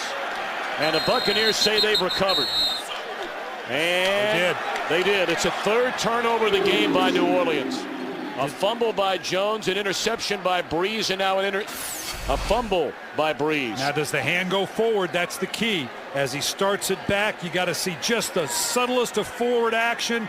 No, the ball's still going back. That's clearly a fumble. And that's Alex McGee all over him. I tell you, Sean Payton right now, I know they're the clock and they don't, this game doesn't necessarily mean anything. He kind of burred up when we talked about, you know what, Tampa's coming in there to play. He burred up us a little bit going, you know what, we're here to play too. The way his team's playing right now has got to be a little bit of a concern. Well, all that emotion of the game on Monday night when you go in there and you beat Atlanta, and Matt Ryan just his second career loss at the Dome. Freeman just stiff arms his way out of trouble and then carries it all the way down inside the 30 for a first down to the 27-yard line. This is strong, man. I'll tell you what, it reminds me of Ben Roethlisberger pushing Terrell Suggs off in that great game they had against Baltimore. But watch this. He gets back into protection, and now he sees he's vulnerable. Watch him reach up and just hold this off. The hand on the face mask, I think he got away with something there. And then the athleticism here. Look at that.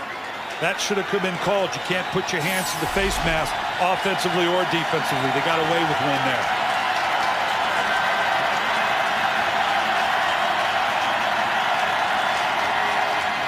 LeGarrette Blount, as Danny Clark loses a helmet. Blount carries to the 23-yard line, and let's check in once again with Kurt Menefee back in L.A. Things not going the Saints' way in the Superdome nor the Georgia Dome. Atlanta in firm control. Dante Robinson picks off Jimmy Clausen, already up 24-3.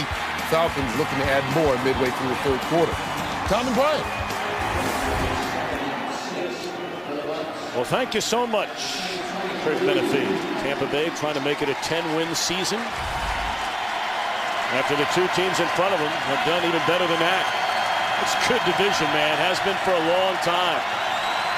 Many of the other divisions with bigger markets get a lot more publicity. I'm not sure one's been any better than this one. That's a nice play in the open field by Porter, chopping down Briscoe.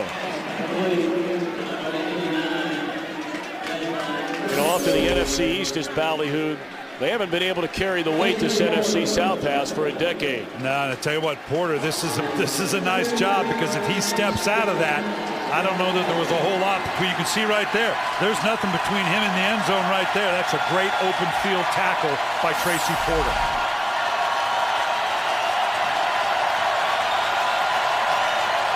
Always find Kellen Winslow in these situations. Play clock down to 1, and they didn't get it off, or did they? No flag. So he got it away in time. Winslow the catch. Very close to another first down. Brian, explain that rule. We saw it a couple of weeks ago about we might see 0 on the play clock, but on the field, what happened? Right, because keep in mind the officials, these guys, these officials here, one of the two of them have to check the clock. So they have to look up, they have to see where the play clock is, then look back down to see if the ball snapped. So there's naturally going to be just the subtlest of delay. If there's no other way to do it, you'd like for it to be more equitable, but the mechanics of the official actually gives you just that half a count after the snap. 4th down in the yard, and they're going for it. And now timeout. Yeah, you got to get this one right.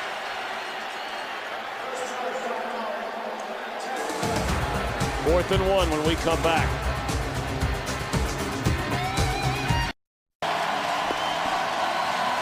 Tampa Bay still goes for it. 4th and a yard at the 18.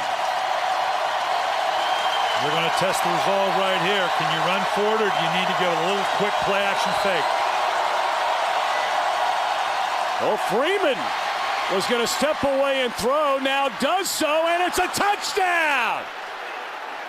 Mike Williams on 4th down and a yard. They lure everybody into believing they're going to run it, and then they throw the jump ball for 6. Well, wow. He thought the tight end was going to come out the backside. I promise you, this wasn't designed to go to Mike Williams. But Josh Freeman's faith in Mike Williams to throw up what might look like just a jump ball, I guarantee you he was not the primary guy. And all of a sudden now the tight end gets jammed up. Just the ability, and they talk about the leaping ability, the long arms, the strong hands of this rookie, Mike Williams. Look at this. You covered me there, pal. I don't know if that's the way we drew it up, but it's a touchdown either way. So now for a 10-point advantage, the point after by Barth is good. You don't know if it'll be good enough to get in the playoffs, but what a year it's been for Freeman and the youngest team in the NFL, the Buccaneers.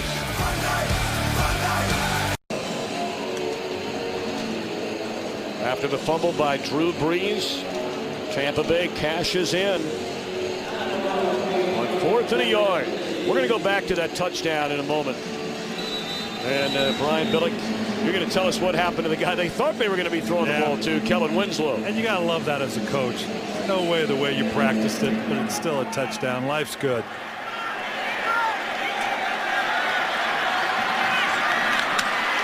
What a collision, and somehow Henderson still on his feet. Took a lick from Craig Lumpkin and stayed up. Now I want you to watch right here, Kellen Winslow. He slams down, right? Like it's going to be a run, and then watch. He slow plays, and now he's going to release. But Shanley and Harper are all over it. That's where he wanted to go. And instead now it's just, okay, my number one's dead. Now I'm going to come back and throw up a jump ball to Mike Williams for a score. Reeves going, he knows too, boy. We're just living good. I love it. Well, on that kickoff return, Elbert Mack, an injured Tampa Bay Buccaneer. I'll tell you one thing. We saw Tampa Bay a number of times early in the year, and there weren't a lot of believers out there. Certainly the guy who has to believe, he's paid to believe, and he sincerely believed, is Raheem Morris. And as this season has gone on, the more and more time you spend around him, Brian, I'm not so sure he couldn't have you believing if you were around him for a couple of more weeks that they're going to go undefeated next year. You know what? Yeah, we're going to see the Mac, I think, as he comes into the frame. Just comes in, takes a shot going down here, and this is friendly fire here. Kind of hits his own man, gets the neck jerked up right into there. Hopefully it's just a bit of a stinger. He's moving around pretty good, so that's a good sign. Yep, he's getting up. Let's check in with Kurt Menefee. Well, you got to believe that the Falcons have wrapped up home field throughout the playoffs. Michael Turner's touchdown run came off the Carolina turnover we showed you earlier. It's 31-3 Falcons winding down the third quarter. Barring the miracle of miracles, Atlanta will clinch home field throughout the NFC playoff. Tom and Brian. Got a lot of friends that hang around Turner Field, the baseball venue in Atlanta, that like to say this one is D-U-N done. That one's done. Good to see Mac up and moving around. You know, but you were talking about Raheem Morris and the energy. We did their Cincinnati game. We asked him yesterday, what game turned it for you? That win in Cincinnati. Now, we didn't know Cincinnati was going to be a bad team this year at the time, but a road win. And he came in, his energy, and I told him, I said, this guy doesn't know what he doesn't know. How can they possibly think they're going to be That's not what you said. Well, I can't say what I actually said. But I tell you what, he's got this team believing, and it's fun to see. Flags come in on the first down carry by Reggie Bush. Roy Miller, the first one there to meet him.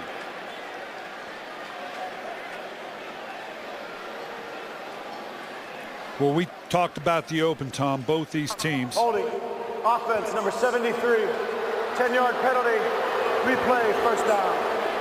Beyond the playoff picture, there were things to be done by these teams. Right now, Tampa Bay is delivering on the promise. We want to get to 10 wins. All that means, the playoffs will take care of themselves. New Orleans wanted to get to 12 wins. They wanted to be that rare team coming off a Super Bowl win that could come back and have 12 wins in the season. They're not playing with the execution and the emotion that it's done right now. Bush, a big gainer. First down, all the way up to the 40-yard line. That wasn't very pretty, but he got the job done. Well, watch the explosion. This is what I'm talking about. Reggie Bush looks like he is back and healthy. We did not see this 2 weeks ago. Quick little draw trap. Now watch the explosion, the cut on the leg.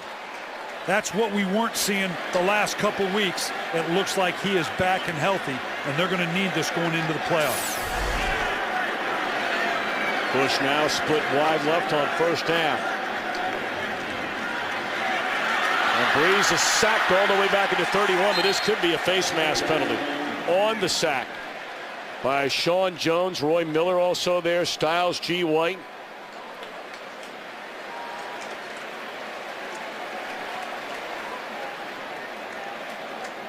Personal foul, face mask, defense, number 90. The penalty occurs behind the line of scrimmage, therefore the spot of enforcement will be from the spot of the foul. 15 yards, automatic, first down. Yeah, and that's just one of those incidental grabs as you go by. Not hard to call face mask when the quarterback comes up looking through his ear hole. Something happened there. But that's one of those incidental brushes. It's not like he did that on purpose. Tough because they had a great pressure on Drew Brees. That would have been a huge sack.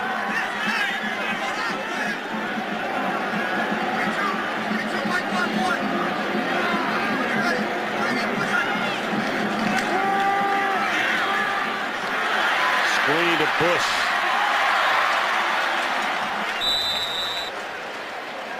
And dropped nearly at the line of scrimmage. Some of the numbers for Reggie Bush today, what you were just talking about a moment ago, Coach Billick. Yeah, this is a good day for him. He's not normally going to be a big carry guy. If he can get to 10 carries in a given game, that's a lot for Reggie Bush, but very productive, notwithstanding that last draw. They want to get more of those types of screens to him, but Tampa Bay is doing a good job jumping on the screen game with the New Orleans Saints. Well, they don't have to run a play before the end of the quarter. And they're not going to. 20-10 our count at the end of 3. Fox NFL Sunday continues after a word from your local Fox station.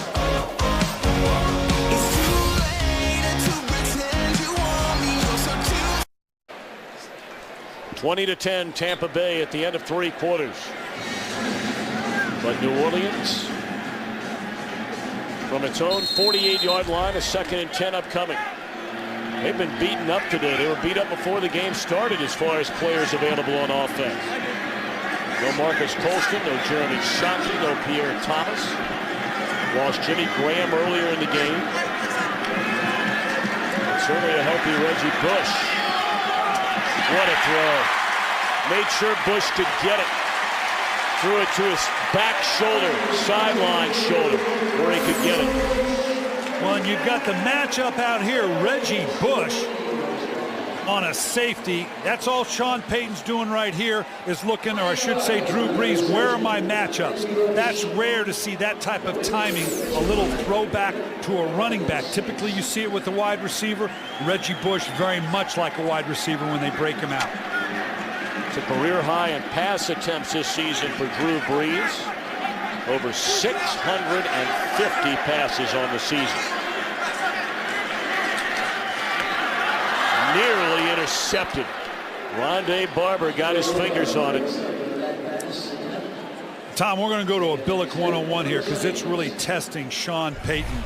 We're going to talk about the play calling sheet. First situational calls, then you have your play types, then your personnel. And these are all grouped in different spots right here. And he's having to look on this play call sheet today because he's down some personnel groupings. He's got to come back now and find, okay, I don't have a lot of 2 tights. My 3 wides, I got to do more regular. I got to do more 3 wides. He's really searching that sheet for the right play calls today.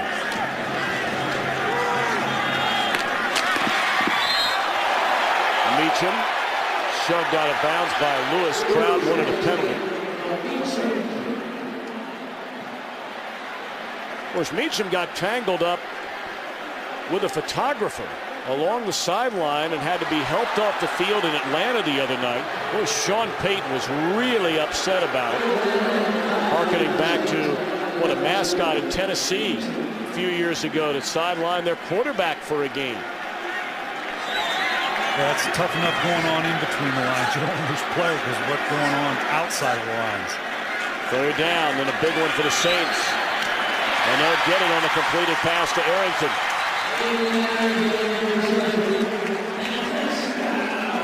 Well, as you mentioned, Tom, Arrington's new to this group. That just shows you Drew Brees, just throw somebody in there. I'll find them. They like this kid. He's got good size at 6'3", 190 pounds. Keep in mind they're without Marcus Colston today. This is another big receiver that if they can work him into the rotation, that's a lot of weapons to go to when you're back to full strength beginning next week into the wild card round. 4 catches, 54 yards in the season debut for Adrian Arrington.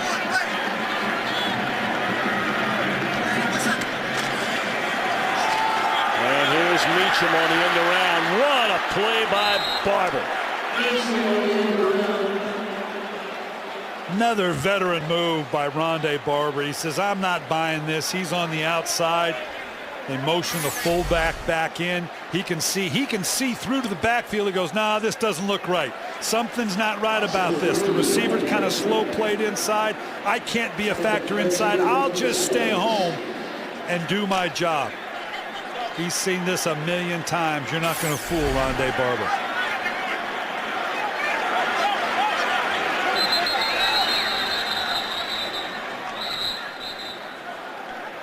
Second charge timeout, Tampa Bay. Buccaneers, prior to that second down and 13, say timeout. 12:35 to play here at the Superdome in New Orleans. 20-10, Tampa Bay leading. Saints of the Buccaneers 17 on a second down and 13. Julius Jones, with penalty flags down on the play, carries inside the 15. Holding. Offense number 78. 10-yard penalty. Replay, second down. It's Stinchcomb, the right tackle. Yeah, this is always tough on a draw like that. You're going to invite them in, and then as they go by, if you don't let go at just the right time, Stinchcomb guilty of holding on to the ball to the defender. We're talking about Rondé Barber. Will this be his final game as a Buccaneer? The only player in the history of the league with 40 or more interceptions, 25 or more sacks. We told you, starting his 183rd consecutive game. Most recently went to the Pro Bowl in 2008. He said he won't play for anybody else except for Tampa Bay. That's it. So if they bring him back, he's playing. If they don't, he's not. Arrington to the 20. Brings up third down. Another great catch by Arrington. Drew Brees throwing the ball the only place he could to the outside. Actually, was great coverage. Just the only place it could be. Watch where this ball lands. And he's not, again, Drew Brees, he's off his back foot. He doesn't have his shoulders into it. Throws it outside, falling away. The only place that ball was going to be complete. 10th play of the drive, trying to keep it alive.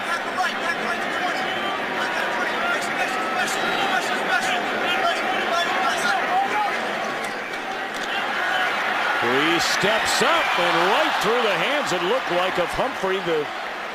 Really the fourth string tight end is Humphrey, behind Shockey, Graham, and Thomas.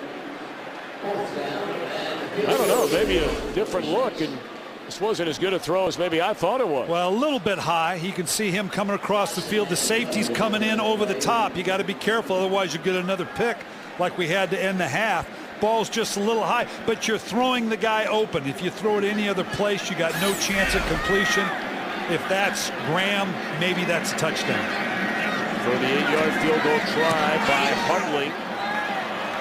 And it is good. The lead is back to 7.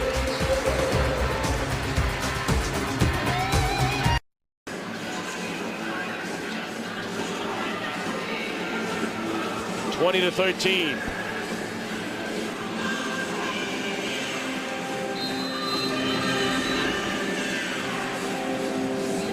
11:17 to play in the fourth quarter.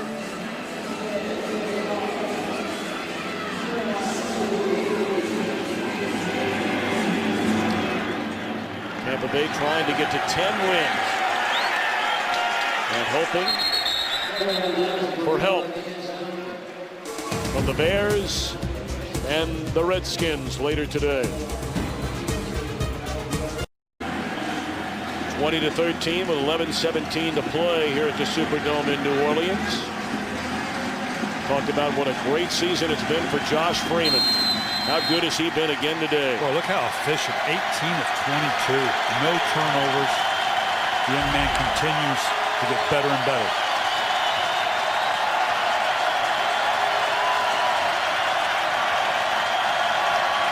Number of backups coming into the game for New Orleans on defense. And also Chase Daniel, the backup quarterback, starting to get loose along the sideline. Coming up next, our Fox NFL Sunday doubleheader continues with America's Game of the Week. The Bears and the Packers from Lambeau.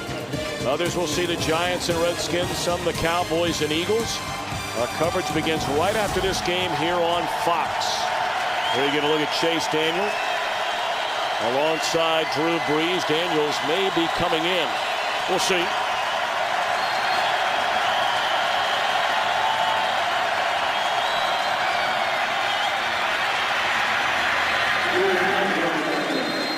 Garrett Blunt for a yard, maybe two. If Tampa Bay can hang on, it's pretty simple. They would need help. If the Packers win, they're in. If the Packers lose and the Giants beat the Redskins, the Giants are in, the Packers are out. Both of those teams would have to lose, the Packers and the Giants. And Tampa Bay win this one for Raheem Morris' team to reach the NFC playoffs.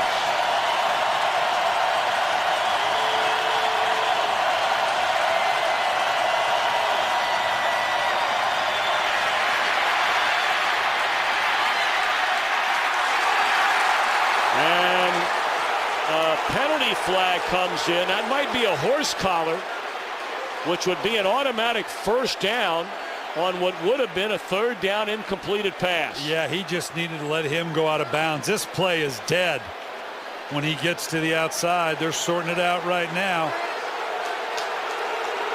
It certainly wasn't a late hit. We're going to have to let the horse collar tackle. Yep. Defense, number 96, 15-yard penalty, automatic first down. And you're going to see as he approaches the sideline, the hand has to go in behind the shoulder pads as it does, pulling it down. Yeah, that's classic horse collar. Brings it down underneath the legs. I know you don't want to, the Saints fans don't want to hear that and see this because this play was all over, but he's clearly got a hold of it. He's bringing it down, and he's whipping back underneath the legs. It's the classic call. It's the correct call.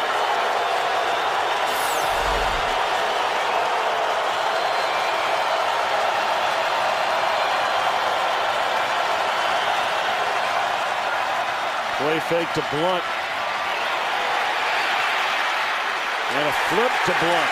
And he fumbles the ball. And Jolan Dunbar's got it. Still on his feet. Flags are all over the place.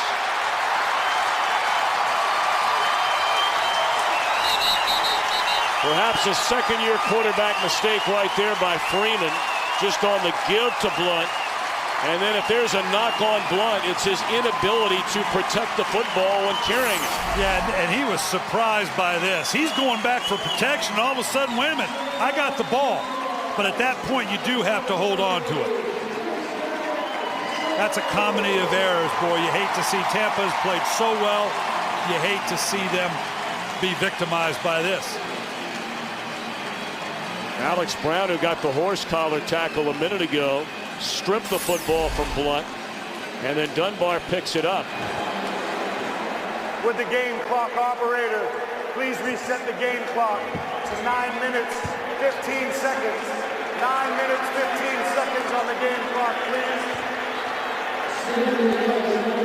Meanwhile, Chase Daniel has come into the game. Daniel, of course, had such a great career at Missouri. Then went undrafted. When he felt he was too short to play quarterback in the NFL. They said the same thing for many years about Drew Brees. And that is his first pass in the NFL, completed pass in the NFL.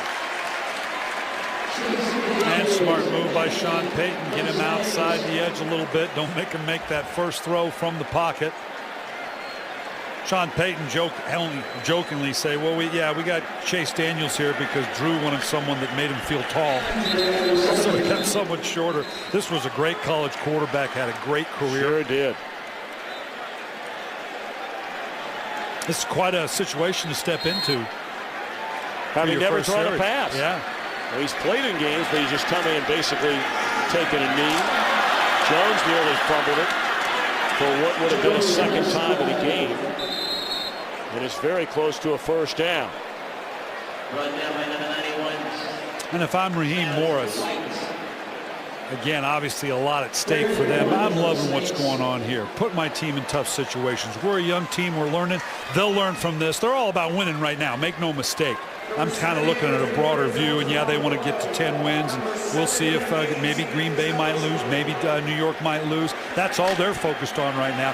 But I love the way this young team is responding to what's been thrown at them, and they're going to be a better team in 2011 because of it.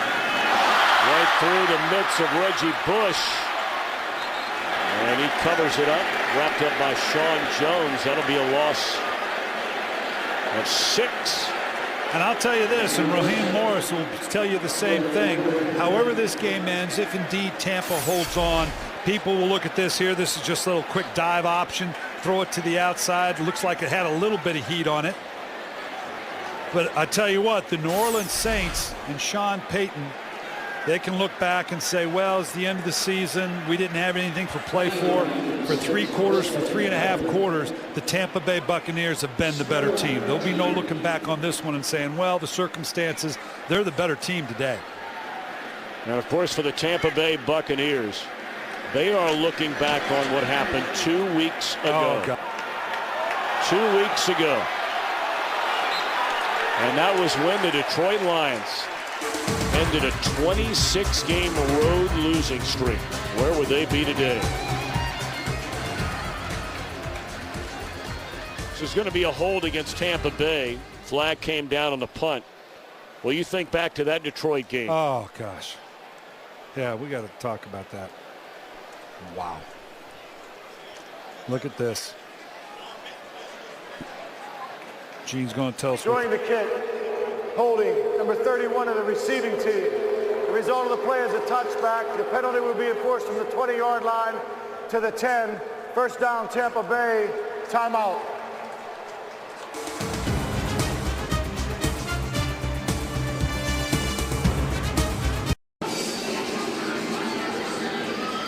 (20-13) with 7:11 to go. We mentioned the game against Detroit and the loss 2 weeks ago in Tampa.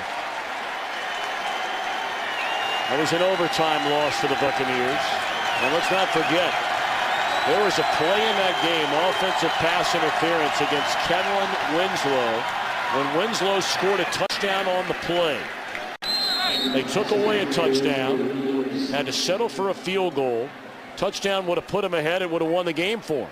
And the NFL apologized on Monday, saying the crew made the wrong call. Wow. Because you look at the losses at Tampa Bay, Baltimore, twice to Atlanta, New Orleans, and Pittsburgh. There's a lot of teams that would have losses against teams like that. And to have that Detroit game with all the things you just outlined, that's a hard one to swallow when you have time to reflect back on it. Well, they've not beaten a team with a winning record all year. But that's not their fault. I mean, you know, you play who you play and when you play it. Ross on a second down and 2 all the way back to the 15 for LeGarrette Blount, so that'll bring up 3rd down and 5.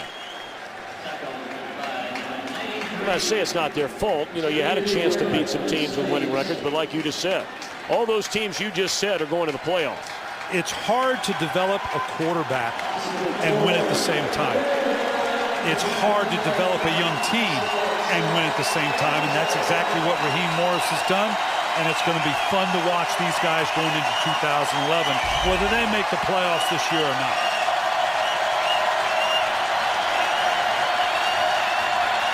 Boy, clock down to 1. They may not get it off.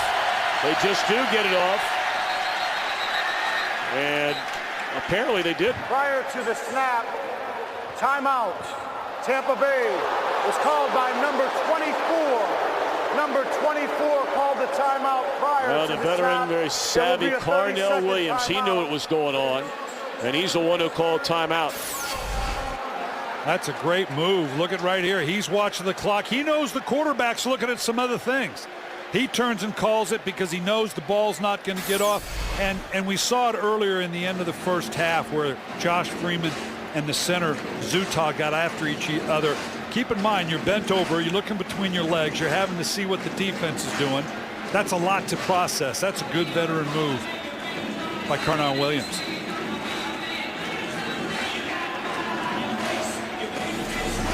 Of course, the postseason in the National Football League gets underway next weekend on Fox. And there's the potential for some killer games. You know, notwithstanding what comes out of the NFC West, not to disrespect them, but the other 5 teams in the NFC, boy, I don't know how you pick those. On any given Sunday, it's going to be a great playoff atmosphere. And the AFC will be too. Same way, same way. The league has got just what they wanted. Third down, Freeman looking around, down wide open in the middle of the field. And still on his feet, and finally down is Briscoe at the 31-yard line. Yeah, this is just a blown coverage. You're going to see a bunch. He's just going to go vertical down the middle of the field. The free safety, for some reason, doesn't recognize the 3-man combination. That's just anytime you bring pressure, anytime you try to disguise as much as New Orleans does, they disguise themselves out of a big play there. That's just a broken coverage and a huge play by Tampa Bay. I don't care who's in the game. Right now the Bucs will give it to Blunt. And he picks up 2. Yeah, we're going to see a whole bunch of this in the classic 4-minute mentality. Your 4-minute offense has a whole nother set of rules to it, just like your 2-minute.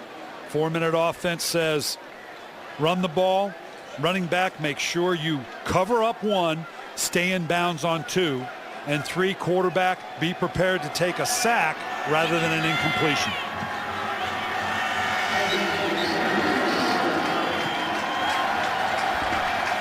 Greg Olson's upset about something. He can't be too upset about what his team's doing today. Offset line, and Blunt shot down in a nice play. Behind the line of scrimmage by Remy Adele. Saints will spend their first time out of the second half, stopping the clock with 4:11 to go.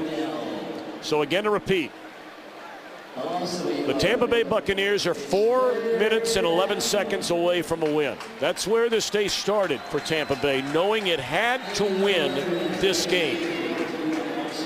Should they do so?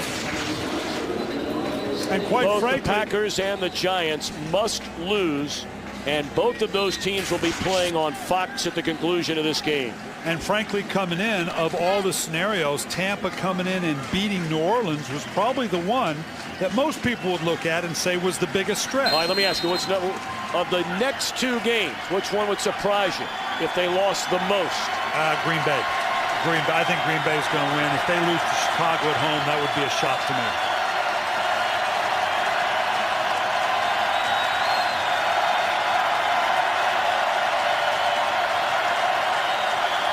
We welcome those of you who watched Detroit win its final game of the year. And miscommunication on a 3rd down throw by Josh Freeman. Buccaneers lead by 7, and now a very important field goal try is upcoming for the Bucs, who, for those of you that are just joining us, must win this game today. It would be their 10th victory of the season after winning 3 games all of last year. And they need both the Green Bay Packers and the New York Giants to lose later today to get into the playoffs. 48-yard field goal attempt by Connor Bryant to make it a 2-possession game.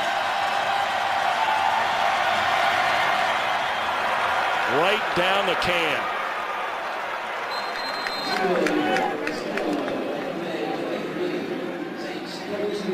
And it's a 10-point Tampa Bay lead. Look at the last 2 weeks for this young man. That's as big league as it gets. And keeping in mind, this is a young quarterback developing with a lot on the line. As I said earlier, it's hard to develop a quarterback when you're trying to win. It's better for a quarterback, really, if you can put him in there and say, just go make your mistakes, and then and we'll learn from that, and it'll be better for you next year. When you have so much on the line, and this young man, Tom, we talk about the game slowing down. Typically that happens in a quarterback's 25th to 30th start, and that's right where this young man is. He started 10 games last year. Obviously, this is week 16 for him. He's right at that critical point. We asked him the other day about, has the game slowed down, as he was explaining to us what he sees. He said, well, of course, physically it doesn't, but yeah, I'm beginning to see things clearer and clearer in terms of defensive rotation, where everybody belongs. This young man, the sky is the limit for him. Raheem Morris hitched his wagon to him. And to verify, Brian, what you're talking about, how hard it is to play young players, develop them, and win. Take a look at this. This Tampa Bay team, the first team to start 10 rookies and have a winning season going all the way back to the 1970 merger strike season. Yeah, notwithstanding.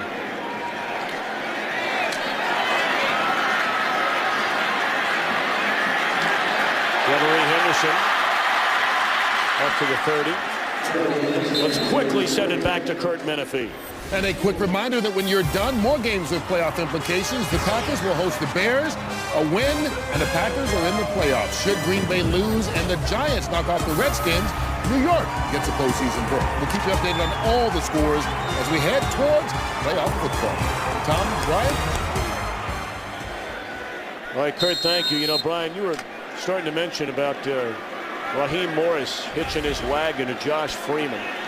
Our visit with Morris last night, I found just riveting. In going back to draft day a couple of years ago, Raheem Morris had just been named the head coach and talking about how they wanted to rebuild his franchise. And the three quarterbacks that everybody had most high on the list would be Matthew Stafford, Mark Sanchez, Josh Freeman, in that order.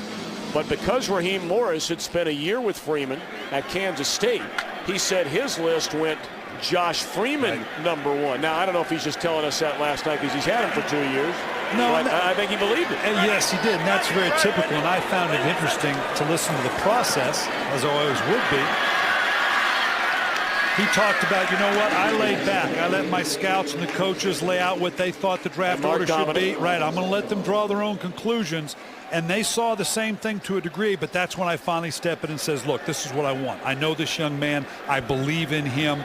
And he had to sell the organization on the fact that, we're going to pick the right players. We're going to pick a certain personality, and we're going to grow with them. And that's exactly what they've done. The fact that they're winning this early is just icing on the cake. And make no mistake, you can look at Josh Freeman and the old adage about judging a book by its cover, but make no mistake about it. This guy is as heartland of America as heartland of America gets. Freeman grew up, born and raised in Kansas City in the suburbs there, played at Kansas State. He is just grounded, rock solid kid. I'll share a story with you, Tom.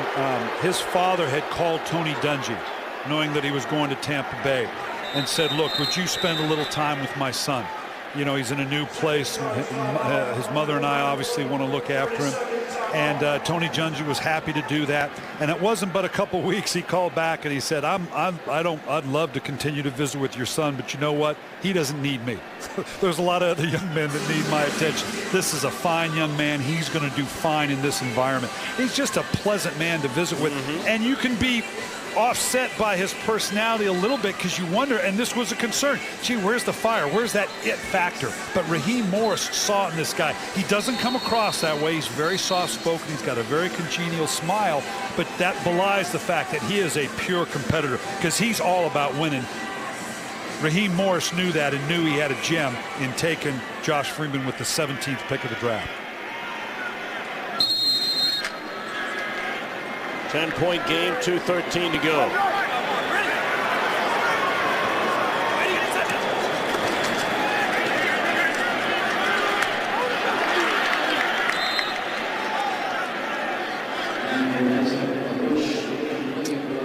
Run Rondé Barber again, right in the middle in the thick of it. You know, Rondé Barber, he's something special.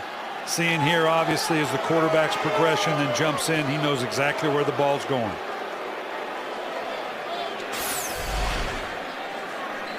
So 2:08 to play, 23-13 our score, a 4th down and 1, and the Saints are going to go ahead and punt it away. Saw Raheem Morris and Rondé Barber. They're the same age. How about that? Very good friends before they became head coach and player 2 years ago.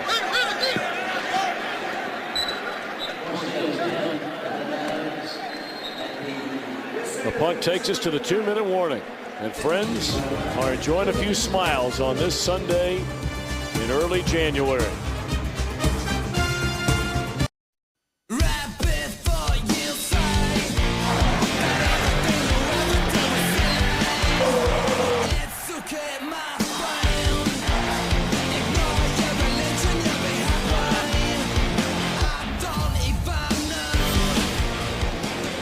To 13, 2-minute warning. Our game summary today, Josh Freeman comes up with a monster game again. Not the 5 touchdowns he had a week ago, but like last week will lead his team to victory. LeGarrette Blount on the 1st down carry. For New Orleans, Reggie Bush, a very, very good game. As Brian has pointed out today, that's a good sign for the playoffs beginning next week. And for the Buccaneers coming in, we knew they needed a win. Well, you can check that one off. All right. They got that one cleared. And now they'll be rooting for losses by both the Giants and the Packers. So we're down to the final minute. Our game today produced by Bob Stenner, directed by Rich Dewey. Our technical producer is Bob Muller. And our technical director, Glenn Wilhelm. Our associate director, Wayne Wilston. Our broadcast associate, Bill Cullen. And so many others up here in the booth all year long with us on stats, Tom Barbary. Our spotter, Scott Snyder. And so many others. But Brian Billick, your name has been frequently mentioned in the newspapers and on radio and television reports. And whether or not you make the decision or have the opportunity to begin a head coaching career again in the NFL, that is your decision. And whatever the decision is, obviously, all of us are rooting for you for all the very, very best. Because for those of us that didn't know you until joining you in the booth last year, let me say for everybody on this entire crew, what a great experience it's been to work with you each and every week. Well, you guys, you're not rid of me yet. No, I know we're not. But you guys, I tell you what, this has been a joy. You guys have been a great team to be with. And as we said earlier, are you thinking about it? Well, yeah, you have to. You have to look at the possibilities. It has to be the right partnership going in. But I tell you what, I've enjoyed the partnership we've had, and we may continue this thing on, man. This has been fun. All right. Well, all the best. And hopefully you're with us here at least in 3 weeks at the Pro Bowl in Hawaii. 23-13 is the final. The Saints will play in the playoffs against the NFC West champion next week on the road. New Orleans has never won a road playoff game. The Buccaneers reach 10 wins. Will they get in? Kurt Menefee to bring you all the latest from Los Angeles. Happy New Year, everybody.